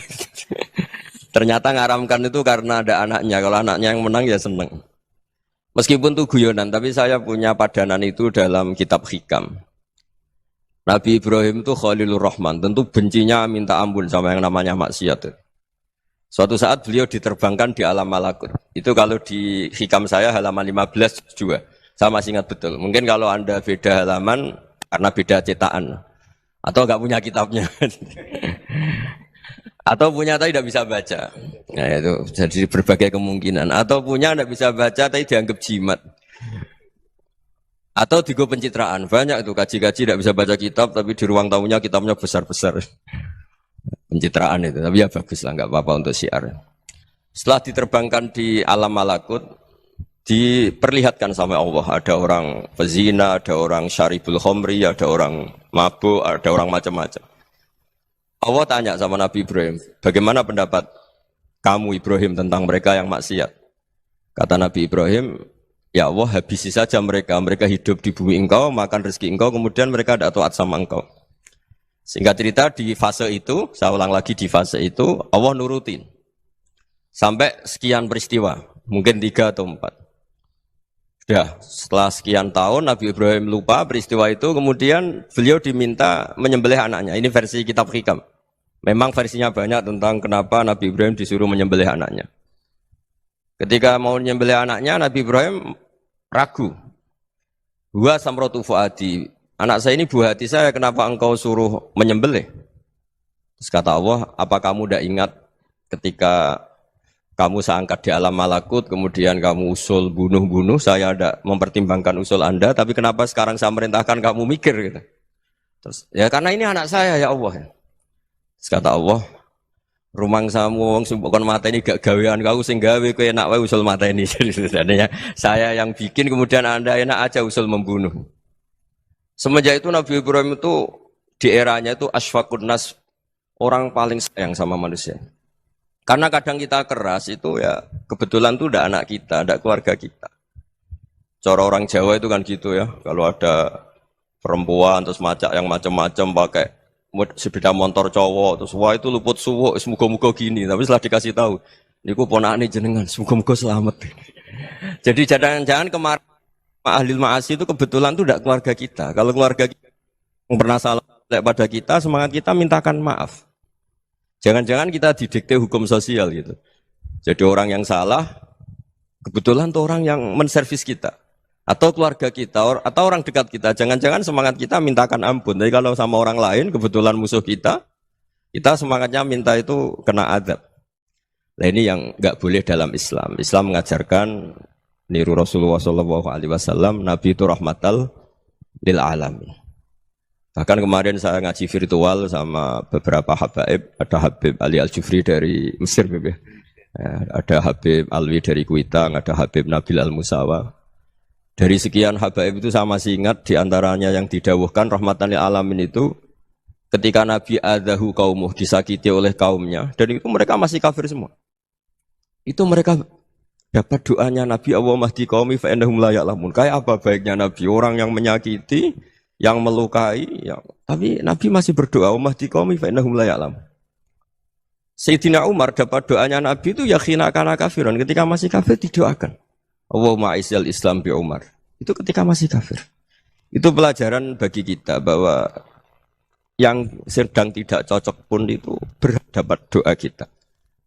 Ya doa supaya kondisi kita baik, hari tambah baik. Karena agama ini, saya berkali-kali bilang, limangka nayarjuwa hawal yawmal akhir. Agama ini diperuntukkan bagi yang selalu punya harapan pada Allah Subhanahu wa Ta'ala. Saya cerita muhasabah ini tentang hubungan kita dengan Allah. Di Indonesia itu banyak orang fasik, banyak orang nakal. Ya di mana-mana orang nakal itu ya mayoritas, wa aksaruhum fasikun. Tapi berkahnya harapan. Mungkin saya kira nakal sok benda, mungkin saya kira sholat sok ben sholat, mungkin sekarang belum sakhok, belum dermawan, suatu saat dermawan. Barokahnya itu kefasikan ini dianggap sementara, sedang fasik, sedang tidak benar. Karena kiai-kiai kita, para guru-guru kita, para habaib utamanya itu mesti bilang semoga husnul khotimah. Nah barokahnya doa itu, semoga husnul khotimah itu menjadikan satu pola sosial. Yang sedang fasik ini masih diharapkan jadi lebih baik, jadi lebih. Sehingga kita tidak ngambil sikap ekstrim, ya ingin menghabisi atau ingin mengadili, tidak. Karena selalu kita punya harapan. Dan agama ini limangkan erjuwa hawal yawm akhir. Bayangkan itu kalau yang nakal itu anak kamu. Pasti kamu gak ingin kan langsung dapat azab, dapat apa. Padahal kita semua jadi tokoh ini abul kulli, bapak dari semuanya.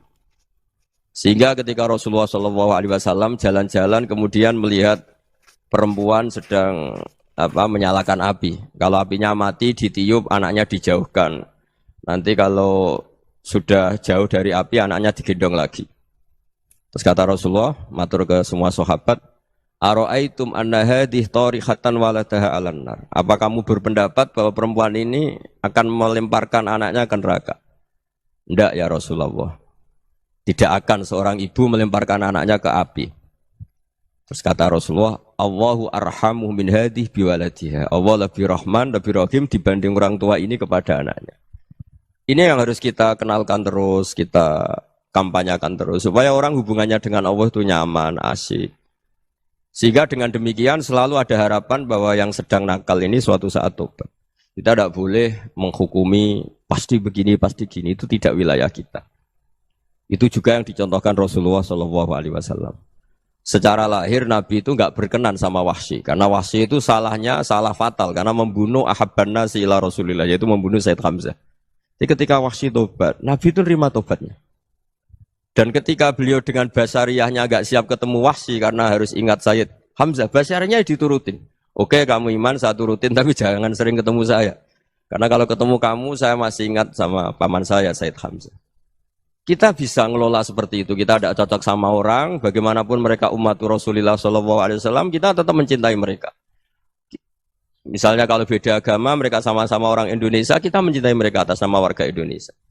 Tapi kalau misalnya potongannya ora cocok, beda kultur, bawaannya itu mangkel no coro Jawa, ya bisa diilmoni, jangan ketemu. Wong sudah tidak cocok, ingin ketemu nyari solusi. Roh ini tok seneng itu kan ya repot itu. Ya sudah kalau nggak pati cocok ya jangan sering ketemu. Dan itu kita bisa memanage seperti itu tuh bisa. Saya berkali-kali cerita tentang Imam Syafi'i. Kalau dikasih tahu ya Imam Abu Abdillah, panggilannya Imam Syafi'i, tetangga Anda ini ternyata banyak yang nggak senang Anda. Jawabnya beliau senang. Ya bagus kalau nggak senang saya, ndak utang saya katanya. Jadi gara-gara sampean seneng aku ngatur aku ini kan. Dan mungkin sampean rasa seneng kan ya enak.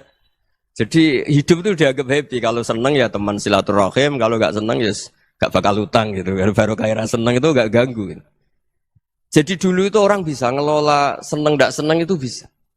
Karena ada kearifan hubungan dengan Allah Subhanahu wa Ta'ala. Hidupnya selesai karena masyghul bi dzikrillah. Mereka sibuk dengan Allah.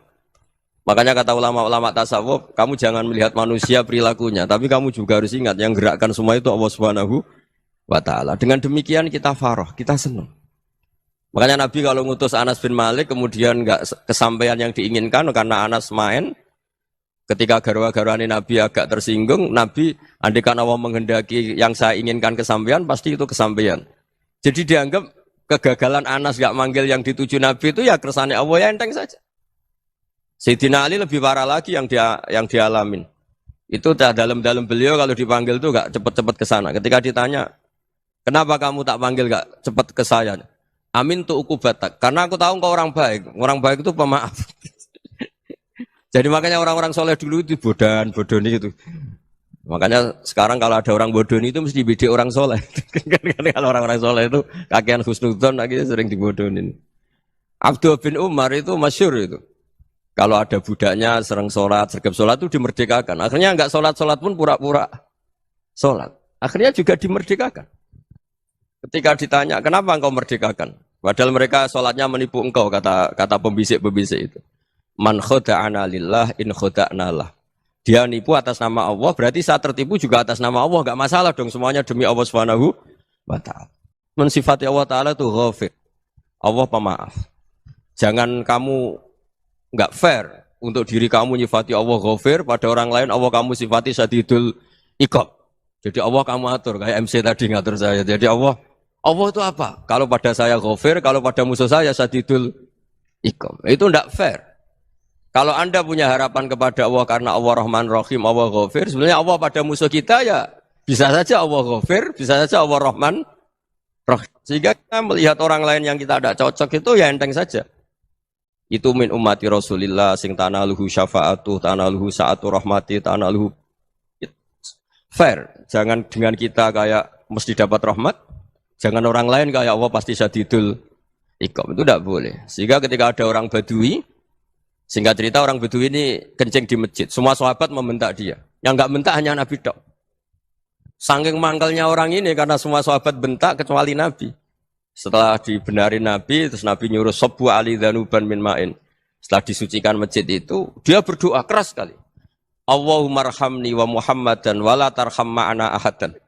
Ya Allah yang berhak dapat rahmatmu hanya saya dan Nabi Muhammad, yang lainnya jangan. Karena yang lainnya tuh jengkelin, gitu aja saya salah dimarah-marahin gitu. Jadi kalau kamu doa terbatas ya kayak orang Bedui ini, kayak orang Arabi. Apa kata Nabi? Laqad tahajjarta wasi'an. Allah yang rahmatnya luas menjadi kamu sempitkan. Karena kamu mau atur Allah hanya rahman pada Indonesian Power, pada NU, pada kita yang orang lain nggak perlu dapat. Itu kan kasihan Islam karena Islam terus nggak dimiliki semua orang. Allah nggak dimiliki semua orang, Rasulullah nggak dimiliki semua orang karena dipek NU, dipek ormas tertentu, dipek nggak boleh seperti itu. Nggak boleh takhasyar tawasian kata Nabi, nggak boleh mempersempit zat yang rahmatnya itu luas. Ini semoga etika ini kita pakai di Indonesia. Yang sedang fase kita harapkan lebih baik. Yang sedang nggak dapat hidayah kita doakan dapat apa? Hidayah. Masyhur kan, makanya tadi saya mohon sama Habib Ali supaya Habib Ahmad supaya tetap mahalul qiyam, tabaruk sama Habib Ali di antara doa-doa di Simtud Duror masyhur itu antuqa bilal mudhniba minnah bil ghufran wal musi'a bil ihsan. Jadi harapannya para habaib, para orang-orang baik dulu ya semoga yang dosa itu dimaafkan, yang sedang salah dibuka, bikin lebih baik. Nabi itu tugasnya juga gitu. Wastaghfir li dzambika walil mu'minina wal mu'minat. Nabi itu tugasnya juga memintakan ampun yang sedang salah.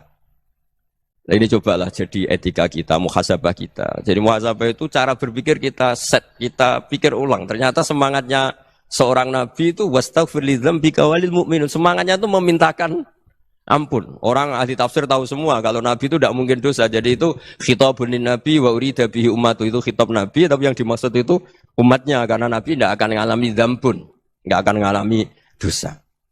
Sekarang enggak, kadang-kadang kita ini kalau orang lain salah itu semangat. Kalau di perusahaan ada teman salah, apalagi pimpinan salah itu seneng. Barokahnya salah bisa ganti kan gitu.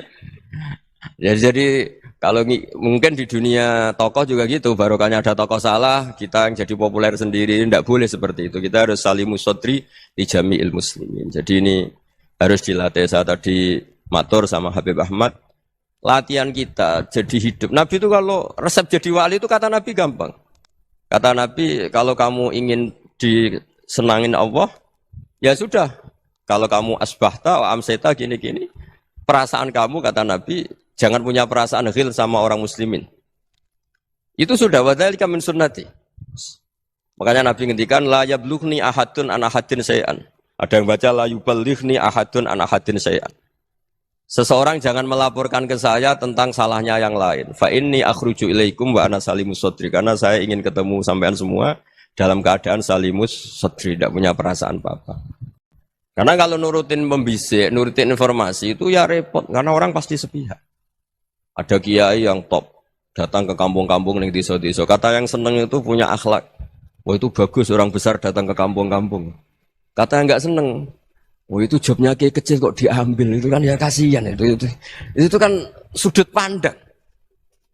Makanya saya sering bilang, akal kita ini cukup untuk mentasdik Rasulullah Shallallahu Alaihi Wasallam. Meskipun perasaan kita kadang orang Jawa itu beda. Saya berkali-kali bilang sama peneliti dari Jogja, kenapa sih Gus para nabi itu kok poligami istrinya banyak? Nabi Dawud katanya itu berapa? Nabi Sulaiman malah jumlahnya agak terbatas ini. Nabi Muhammad itu paling sedikit. Saya tanya gini, perempuan itu orang lemah, jadi kalau nolong orang satu gimana baik, kalau nolong orang dua ya lebih baik, ya sudah kira-kira seperti itu. Paling tidak akal kita masih tahu, kalau orang baik, itu kan mesti baik. Nolong orang satu baik, nolong orang dua ya lebih baik, nolong orang tiga lebih baik. Tapi kalau kamu orang nggak baik, satu saja kamu terlantarin, kamu miskinkan, kamu... Ya tinggal diukur kan, kalau orang baik, nambah baik. Tapi kalau orang buruk, tambah buruk. Nah itu akal. Akal kita bisa menganalisis kenapa sih nikah itu ada yang poligami, ada yang enggak. Ya sudah, ukur saja diri kamu. Misalnya kayak saya elek keriting, rabi terus. Memperbanyak wong elek. Orang perilaku netok, raine dadi elek kabeh gitu. Tapi nak kowe ku ganteng, alim, ganteng, sugih. Anake ganteng-ganteng, berhubung kowe saleh ahli swarga kabeh. Mertua yo bangga karena karir kamu meyakinkan. Ini mertua kamu aja enggak bangga mau nambah. Ipar gak bangga, mertua gak bangga, desa kamu yang kamu wayai juga gak. Beda dengan Nabi ketika nikah Juwairiyah itu gak ada pernikahan sebarokah Nabi dengan Juwairiyah itu Azharu Rasulillah. Di situ habis perang banyak tawanan, gara-gara jadi besanya Nabi langsung dibebaskan semua karena Azharu Rasulillah. Sekarang besanya Kanjeng Nabi. Dulu Abu Sufyan mangkelnya bukan main sama Nabi. Gara-gara putrinya dinikah terus langsung jadi. Kalau kamu kan enggak, nikah satu, nikah lagi, satu kampung musuh kamu. Karena istri pertama ya cemburu, yang kedua agak bangga. Wah itu selesai itu, dunia wal akhirah. Maksud saya, nganalisis Islam itu harus pakai akal. Dan akal yang dipakai, ini saya bawa ke kitab Ihya adalah pikiran-pikiran para ulama. Makanya ketika Imam Ghazali ketika ditanya, fakaifa bi muslimin fasikin asawaha fi jami'i amri. Kalau kalian ketemu orang fasik, orang Islam tapi fasik, perilakunya enggak ada yang benar. Kata Imam Ghazali jawabnya lucu, aneh. Ma min muslimin illa wa islamuhu ta'ah. Tidak ada orang Islam kecuali dia mau Islam, membenarkan Allah dan Rasul itu sudah taatnya dia. Kok kamu tidak bisa melihat taatnya dia? Dia pikirannya kan ini pemabuk, ini tukang apa. Tapi kata Imam Ghazali, sebenarnya kamu masih bisa berpikir positif. Ma min muslimin illa wa islamuhu ta'ah. Tidak ada seseorang Islam ketika dia milih Islam itu pasti ada taatnya, yaitu tasdik pada Allah dan tasdik kepada Rasulullah SAW. Jadi dengan pola seperti itu, maka di antara guru-guru kita yang modern ya di era Mbah Maimun, di sini ada Habib Ahmad. Habib Salim syair yang sering dibaca beliau adalah ada orang munajat sama Allah, ini cerita munajat. Itu orang itu ngendikan gini. Ana mutnibun, ana mukhtiun, ana asi. Huwa rahimun, huwa ghafirun, huwa afi. Ya Allah, saya mukhti, saya orang yang salah. Ana mutnib, saya orang yang dosa. Ana asin, saya sering maksiat. Tapi engkau ya Allah, engkau ghafir, pemaaf. Engkau rahim, maha pengasih. Engkau afin, yang mudah memaafkan. Terus kata orang ini, ya agak kurang ajar, tapi saking senengnya sama Allah. Qobal tuhunna salasatan bisalasati. Ya gini saja ya Allah, sifat engkau diadu dengan sifat saya. Engkau Tuhan, Gusti, enggak boleh kalah. Katanya. Terus wasatahliban ausofu ausofi. Dan engkau pasti pemenangnya. Gitu. Jadi ada orang rayu Allah dengan cara seperti itu ya ada. Ya. Saya ini manusia, salah saya banyak. Engkau ampunannya banyak. Engkau Tuhan, Gusti, enggak boleh ampunan Anda, ampunan engkau kalah dengan salah saya. Enggak boleh Tuhan kok kalah. Jadi untuk supaya orang punya harapan gitu. Banyak juga wali-wali yang jadab ketika datang ke makam Rasulullah SAW. Itu kalau dongo ya agak kacau sebetulnya, cara syariat agak kacau. Ya Allah, engkau punya dua pilihan. Jika engkau menjadikan saya soleh, surah habibu, yang senang kekasihmu, yaitu Rasulullah SAW. Tapi jika engkau menjadikan saya fasik, surah adubu, yang senang itu setan. Monggo jenengan mau menyenangkan kekasih jenengan, mau menyenangkan musuh jenengan, monggo. Jenengan bebas kok memilih. Nah, mestinya Allah ya senang menyenangkan kekasihnya. Jadi ya, intinya Allah dipaksa untuk menjadikan dia orang soleh gitu. Jadi kayak kemarin itu Pak Bu siapa yang kesini itu yang sama jenengan kuliah kesini itu sama Habib Ahmad. Saya pertama nggak mau, lama-lama Habib Ahmad. Ini gimana Gus? Orang taunya saya dekat jenengan, kalau nggak kasih saya waduh. Ini kayak doanya wali yang tadi. Nggak punya pilihan, nggak ada pilihan ini. Jadi saya mohon muhasabah itu dimulai cara berpikir. Makanya di sini sebetulnya tag ini supaya dapat barokahnya Ihya. Ini kitab yang disenangi para habaib, para ulama. Sebetulnya tag di muhasabah itu redaksinya gini ya, yang lengkap. Hasibu anfusakum qabla an tuhasabu, wazinuha qabla an tuzanu, wa tahayya'u lil ardil akbar. Jadi ada kata wazinu, jadi ukur. Perilaku Anda ini diukur, ditakar. Misalnya kita sebagai suami kan ya punya hal-hal yang kita tidak ideal. Cara wong Jawa mesti pesek. Cara rezeki ya pas-pasan itu. Dan kita juga kalau makanya enggak boleh tanya istri begini, apa saya cinta pertama Anda? Pasti Anda kecewa. Orang jadi istri hanya korban terakhir itu. Sudah. Karena orang kalau ngelamar kemana-mana gak jadi, yang jadi istri itu pasti korban terakhir itu. Jarang istri pilihan pertama, jarang. Ayo semua yang nikah. Rata-rata itu pilihan Anda pertama Pak, dari sekian ditolak di mana-mana terus. Ya perempuan terakhir. Kamu juga korban terakhir. Gitu. Itu wali-wali dulu kalau ngandani kita itu sederhana. Antal ini masyhur diceritakan Habib Zain bin Semit dalam kitab Al-Manhajus Sawi. Anta lam tajid min nafsika kullama turid. Fa kaifa turidu min ghairika kullama turid. Kamu yang ingin ideal saja, kamu tidak menemukan pada diri kamu untuk menjadi ideal. Kamu kan ingin ganteng, ingin punya uang banyak, ingin perilaku Anda sempurna. Anda saja yang punya keinginan tidak bisa mewujudkan keinginan Anda sendiri. Fa kaifa turidu min ghairika ma turid. Jadi anta lam tajid min nafsika kullama turid. Fa kaifa turidu min ghairika kullama turid. Kamu yang punya keinginan saja. Misalnya saya ingin punya uang banyak, perilaku saya selalu benar, enggak pernah salah. Loh, saya yang ingin saja dengan diri saya, enggak bisa untuk benar terus. Kok kamu berharap orang lain selalu benar? Jadi anta lam tajid, ya sama. Kalau kamu menuntut istri kamu itu ramah, neriman, apa kamu neriman sama wajah istri Anda gitu? Engko ya pola ning dindi jajaki sana jajaki sini, kamu sendiri ndak kona apa. Jadi itu nasihat yang luar biasa. Anta lam tajid min nafsika kullama turid, fa kaifa turidu min ghairika kullama turid. Kamu mau menghormati semua orang, enggak mau kan? Kemudian Anda berharap semua orang menghormati kamu enggak ingin kan orang lain semua menghujat kamu. Sementara kamu enak aja menghujat orang lain. Makanya Rasulullah SAW itu luar biasa ketika bikin kaidah sosial. Apa la yu'minu ahadukum hatta yuhibba li akhihi ma yuhibbu li nafsi. Jadi kalau ukuran iman itu sederhana. Kalau sesuatu itu baik, nyaman bagi Anda, ya bayangkan itu pada teman Anda. Misalnya Anda bangun tidur sudah acak-acakan, enggak punya uang, utang jatuh tempo, kan enggak ingin ketemu orang.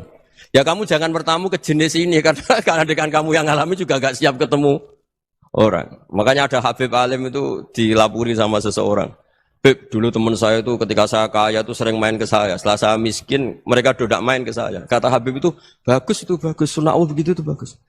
Coba kalau kamu dulu kaya, teman kamu main kan kamu gaya. Di rumah ada makanan, bisa hormat tamu. Setelah kamu miskin jadi buruh manol di pasar atau buruh bikin boto, teman kamu datang, malu enggak kamu? Mendingan enggak datang gitu. Akhirnya baru, oh ya alhamdulillah kalau gitu. Loh iya kan dulu teman kita datang, kita ada Alphard, istri cantik, rumah bagus. Lah kita miskin, buruhnya orang pas dibentak-bentak, teman kamu udah datang. Milih datang kamu enggak kalau setelah kamu jatuh? Enggak kan? Jadi barokahnya ilmu itu terus. Ya, tapi kadang-kadang orang wah setelah saya miskin teman-teman enggak kasih ke sini. Ya kalau kamu sudah jatuh, teman-teman kamu situ jadi tontonan. Ya mulai sekarang cara berpikir itu dirubah. Dulu yang namanya kiai itu kalau diundang orang itu ya agak-agak senang. Semenjak saya itu agak rubah. Mengundang kiai, ngatur kiai itu tak haram-haramkan ya ada lumayan lah sekarang itu sudah mulai agak beretika. Dulu itu ngundang tuh tanggalnya ditentukan, jamnya ditentukan. Enggak mikir apa kiai saat itu nganggur, enggak. Punya wadifah, enggak. Dia milih tanggal yang dia nganggur, enggak mikir masa itu kiainya nganggur apa. Enggak. Ya saya hanya cerita aja, kamu tersinggung ya monggo, boten nggih monggo itu kan. Jadi saya mohonlah supaya tadi saya juga matur ke Habib Ahmad. Jadi untuk orang merasa ikut sunnah Rasul itu gampang sekali kata Sayyid Muhammad. Dulu Nabi berpakaian ala daerahnya. Kalau mikot ya pakai mikotu baladi. Karena Nabi orang Madinah dan beliau berdomisili di Madinah ya misalnya mikotnya dari Bir Ali misalnya.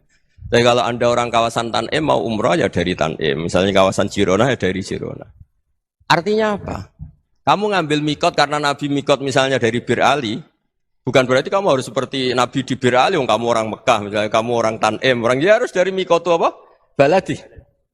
Sama makanya di fikih-fikih itu kalau tahnik anak. Nabi orang Arab. Halawiyatnya kurma ya kurma. Kalau orang Jawa sedegan. Semua podo-podo. Ya podo-podo manis. Jadi ini tabaruk sama Sayyid Muhammad, ini ada murid beliau, Habib Ahmad, saya baca. Supaya orang itu merasa ikut Nabi itu gampang sekali.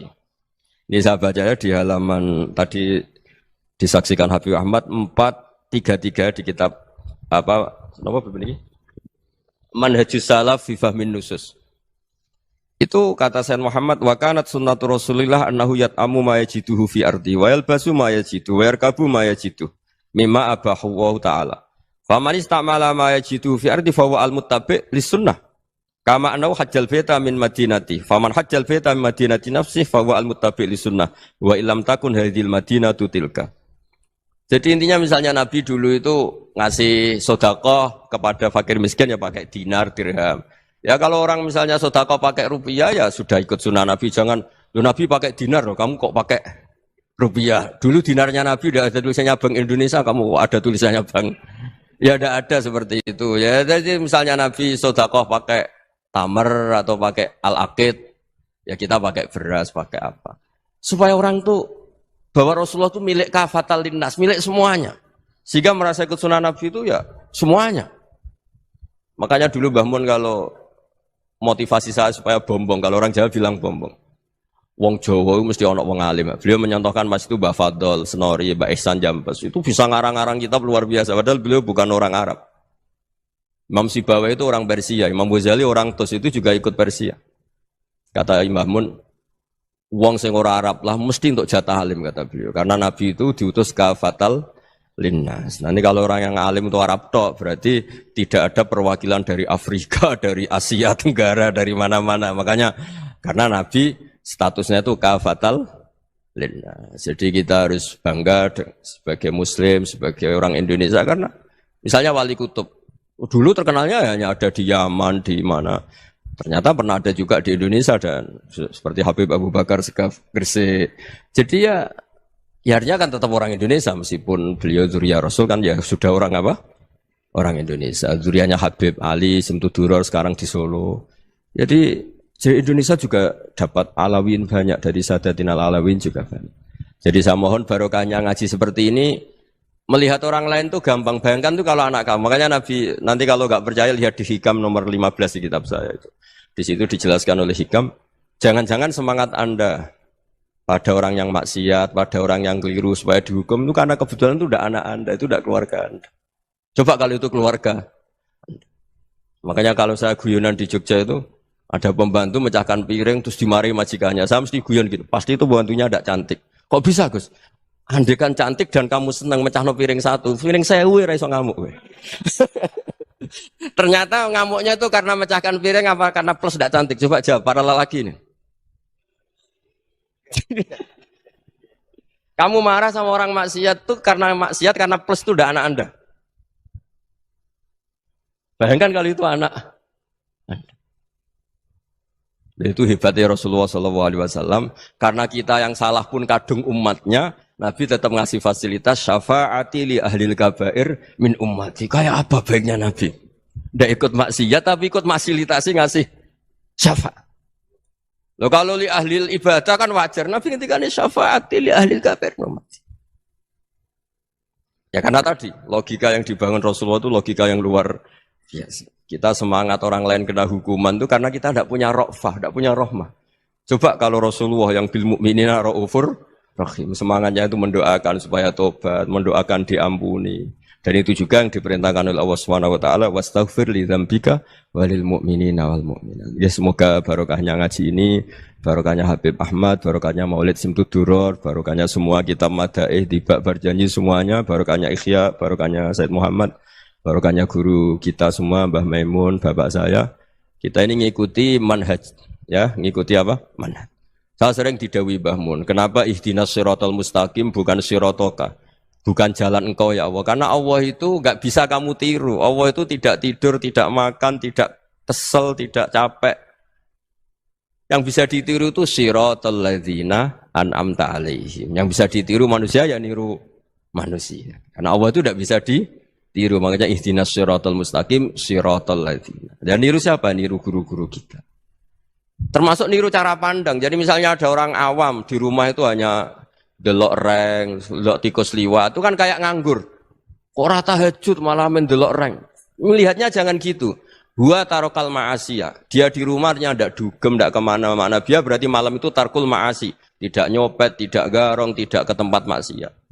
Susahnya apa sih husnudzon? Jadi jangan lihat huwa tarkut tahajud, huwa tarokat tahajud, wa taroka qiyamul lail. Oke ya, namanya orang begitu ya tidak tahajud, tidak qiyamul lail. Tapi susahnya apa sih kamu bilang huwa tarokal ma'asiyah? Dia juga meninggalkan maksiat dan tarkul maksiat itu ibadah. Supaya orang tuh gampang lah husnudzon sama orang muslim. Ini orang mukmin, orang yang luar biasa. Di mata Allah itu orang yang luar biasa. Kayak tadi Imam Ghazali, kalau saya ketemu orang muslim kemudian dia tidak pernah baik, gimana? Kata Imam Ghazali, ma min muslimin illa wa islamuhu ta'ah. Tidak ada orang Islam ketika dia mentasdihkan Allah dan Rasulullah, berarti dia juga punya taat. Ya ini latihan saja, sing iso nglakoni Habib Ahmad kula namung cerita mawon. Kula cerita secara akademik, saya punya kitab, saya baca dan alhamdulillah kita paham barokahnya para guru dan supaya terbiasalah. Sebaik-baiknya ibadah husnudzon billah wa husnudzon bil Ini. Soal tidak cocok ya diilmoni tadi ya, namanya nggak cocok ya jangan sering ketemu. Seperti Rasulullah SAW, beliau karena sangat mencintai Sayyid Hamzah, ketemu orang yang pernah begitu sama Sayyid Hamzah ya beliau secara basyariah tidak siap. Tapi beliau secara cara bahasa sekarang, secara profesional kalau beliau seorang nabi dan harus menerima tobatnya siapapun ya diterima. Saya meskipun dengan A, B gak cocok karena dia begini-begini sama saya, tapi saya ingat dia sholat, dia baca sholawat, dia mencintai Rasulullah. Ya kita hormat. Ya soal gak cocok ya di manage tadi ya. Zurhiban tasdid khuban. Kalau gak pati cocok ya jangan sering ketemu bawaannya enak nanti. Ya semuanya itu diilmoni lah. Makanya ngendikane Ma'ruf Al-Qurhi ada yang baca Al-Kharki, mangqala fil yaumi salasa marrat aw marham umat Muhammad kutiba minal abdal. Karena semangat mencintai siapapun satu hari sering baca Umar Hamata Muhammad, wa ma asli umata Muhammad, wa ma tajawaz an umati Muhammad. Itu mesti kutiba minal abdal. Dia pasti termasuk wali abdal. Maksudnya semangat mencintai. Ya dilatih lah.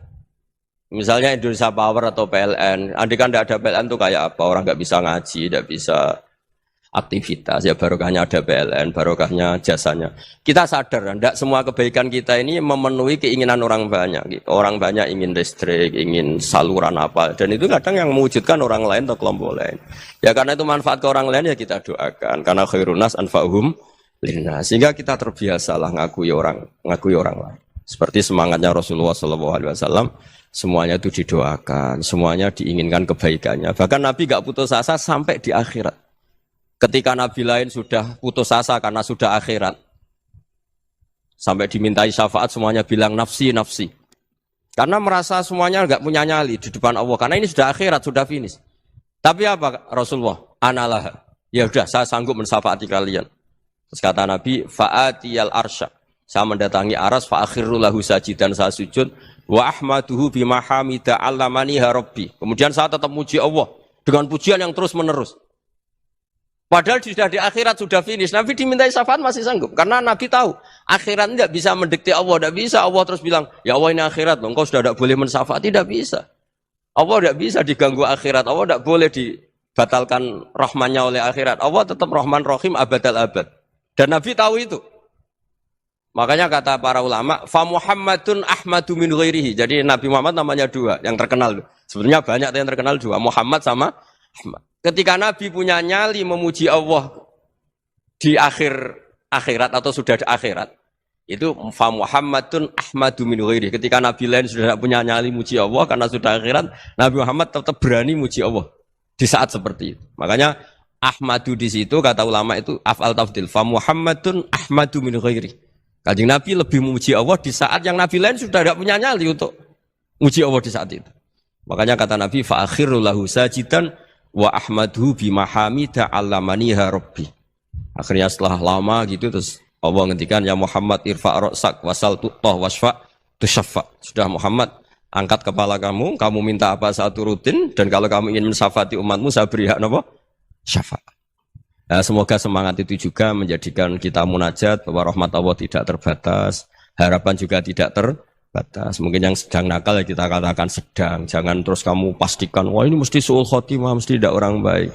Tidak, agama ini liman kana yarjuwa wal yaumal akhir, selalu bagi yang punya harapan. Ya, mungkin dapat barokah semua. Matur dengan kata wassalamualaikum warahmatullahi wabarakatuh. Ya, mulane makna di Quran itu macam-macam. Lah saiki usum goblok, anggap gak makna eksplisit gak diterima.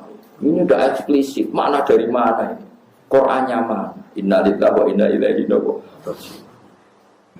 Jadi wong nak ngalim tenan niku makna Qur'an yo ono eksplisit, ono implisit, ono makna mafhum, ono makna mantuk. Baru bisa ono tafsir isyari. Jadi tafsir macam-macam. Kayak Pak Quraisy Shihab spesialis nafsir atas nama lughat. Wes pinter pong, gaduk-gaduk non. Sore siang kadang kula ya ora cocok, tapi kula ya hormat ini wong alim. Pokoke opo ae digaduk-gadukno perkara madatul kalimah. Madatul kalimah iku kosakata. Yo akhirnya yo gaduk. Misalnya ngaten. Tapi kadang kudu guyu, tapi kula seneng. Seneng beliau, dia wong alim disebut Nabi. Tadabbur maknane apa, Mus? Nah, cara mikir kan. Mikir itu sangka kata dabaro. Tadbir maknanya mengatur. Tadabbur mikir. Jadi agar madatul kalimat dal barok dabaro maknane mikir atau ngatur. Tadbirul ma'isyah berarti ngatur kehidupan. Mulane lah ciri utama mikir itu delok guri. Delok guri wong aja delok ngarep tok delok nopo. Nah, mulane barang guri jenenge dubur. Waduh, gaduh-gaduhan kok kok. Iku mulai keberatan. Tapi udah ada wong alim, kula ge bangga Indonesia punya mufasir gak bagus. Tapi yo pas wae. Wong aku lah termasuk tim tafsir, guys. Mesti guyu, anggar beliau serumus mesti. Misalnya dia nafsiri waqfid janah hakalim ini sing begini niku. Wa qadara rabbuka alla ta'budu terus waqfid lahuma janah hadzulli minar rahmati wa qur rabbirhamhuma kama rabbayani. Dia nafsiri yo gampang. Waqfid lahuma janah hadzulli. Itu janah itu sayap. Sayap itu untuk melindungi. Ibarat ayam kalau melindungi anaknya itu dilindungi dengan kedua sayap. Ya kamu dengan orang tua kayak seperti itu, melindungi dengan sayap. Pokoknya ini so gatok-gatok, pokoknya luwak. Dia luwak terus. Ada ulama yang spesial tafsir Isari kayak Hikam, itu spesial tafsir apa? Isari. Oh itu semua Quran dia menangkapnya dengan isyarat. Itu nggak ada lafadznya sudah lebih canggih lagi. Sudah. Yaitu kalau Pak Quraisy profesor, yang arah Hikam itu sudah di atas profesor. Andai kan ada gelar. Malah itu lebih apa ya? Lebih jelimet lagi. Dan itu nggak bisa diilmoni. Nah, ya modelnya itu daftar wali sih. Pokoknya wali ya bisa, wali ya bisa. Itu misalnya begini. Tapi itu nyata. Tak contohkan. Fawarab bisama iwal ardi innahu lahakum mitama annakum tantikun. Demi Tuhannya langit dan bumi bahwa kepastian janji Allah itu hak. Demi langit dan bumi, demi Tuhannya langit dan bumi bahwa janji Allah itu hak. Itu orang-orang yang tafsir Isari langsung bilang ini pasti Allah sedang murka. Manggalladzi akhdobal jalil hatta alja'ahu ilal yamin. Siapa yang bikin Allah murka sehingga Allah dipaksa sumpah? Misalnya saya punya utang kamu, terus nagih saya, Gus utang saya bayar. Oh iya sesuk ditagih lagi sampai 3 kali. Pasti saya atas nama emosi, wallahi besok saya bayar. Kalau kamu nggak dipercaya orang dan Anda tersinggung, pasti spontan sumpah, wallahi begini. Kalau Allah pakai redaksi sumpah di Quran, artinya Allah sedang tersinggung. Lah itu tafsir Isari, tahu. Mulanya kena dititani angger ayat kok dimulai sumpah, mesti Allah duka. Mesti Allah duka. Ya mereka sumpah itu wis dalam kondisi emosi yang bersumpah berarti ono. Kowe iso pacaran baik-baik saja atau be anak baik-baik saja ujug-ujug sumpah. Tapi nek anak njaluk duit, Pak, njaluk duit sesuk. Tenane, Pak. Iya sesuk. Tenane biasanya jenengan bodoni. Wah, itu mulai sumpah. Nah, itu tafsir Isari, lebih jelimet lagi. Dan itu orang-orang Isari tahu ada sekian kalimat yang nggak ada kaitannya dengan makna, tapi orang Isari tahu. Makanya orang-orang Isari tahu kapan kiamat. Mereka tahu kapan kiamat, kapan terjadi goro-goro, kapan akan terjadi niro. Ya persis. Kalau nu dibuyut, itu sebagai balok mancini bambu. Ini ku sakit ngitung falak, kapan daun itu jatuh. Gitu. Mengenai kalau ngalim ya ono pantes ya, buyut kulo ge wong alim. Buyut kan ra iso. Jadi yo ana ilmune ngene.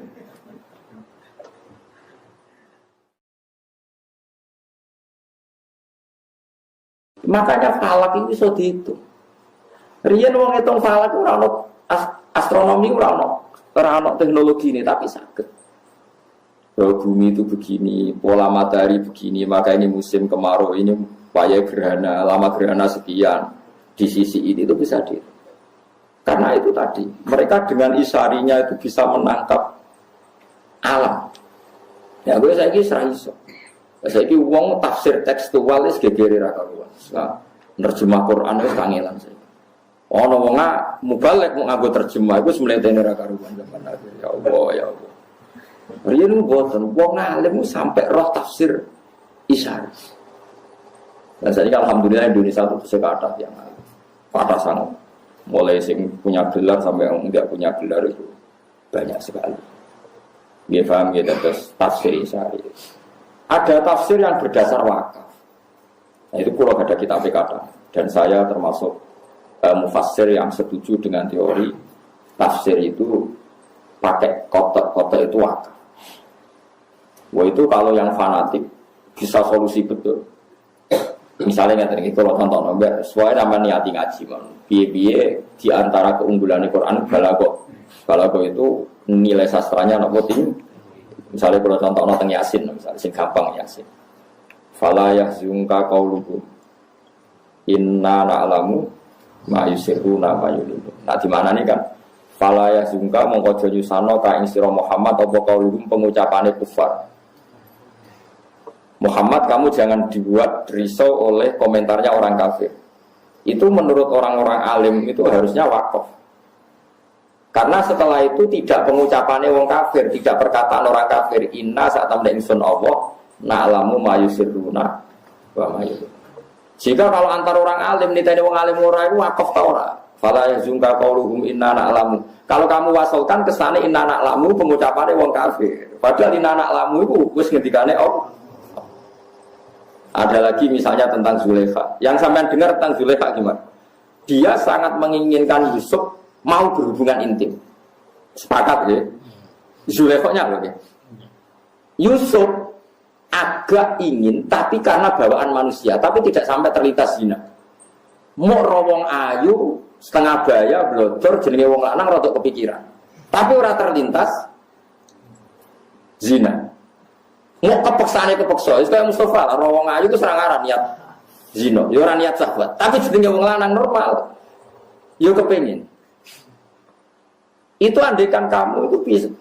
Ayat seperti itu solusinya satu, yaitu wakaf. Makanya ulama ada yang baca gini, walaqad hammat bih wakaf. Pakai lam, pakai kot. Walaqad hammat. Lan teman-teman nejo sapa Zulaikha. Banget kepinginnya bi kelawan ngasih lo Yusuf. Wakaf.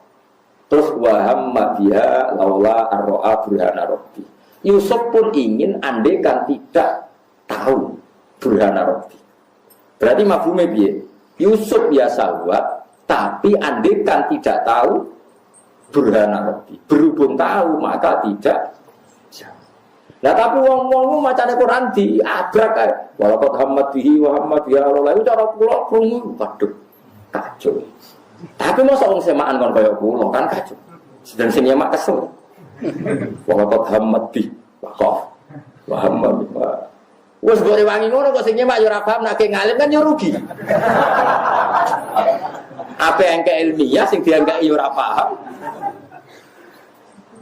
Tapi kita sebagai orang yang tahu di antara solusi mengurai Quran sebetulnya ada solusinya, yaitu kalau Anda wakaf secara benar. Yang malah jadi alim tafsir juga angel tenang. Sarapulot yang Indonesia yang dokter tafsir tentang Al-Azhar sukses utama kali. Pak Quraisy Pak Gus Yofur putrane Bang.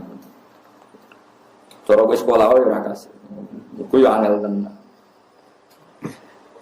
Angel tenang. Kulo iso yo perkarane karo gawe bapak kulo. Maksudnya wis bapak kulo nyeni wong alim dadi yo rada pantes karo kulo iso niru to. Jadi kulo rapati seneng sekolah. Mulai alit kulo nak kon sekolah ora gelem. Saniki ketularan anak kulo sekolah ora rapati gelem. Kulo agar ngamuk kulo takkan sekolah mesti ibu kulo ngamuk. Lah kok mesti seneng sekolah. Wah, ora. Jadi anak kulo wis ya udah pinter tapi nak sekolah itu rapat itu semua. Menengahnya belum nak terus. Wah repot. Tapi kalau rasanya sekolah terus gak pinter, itu keliru, parah namanya.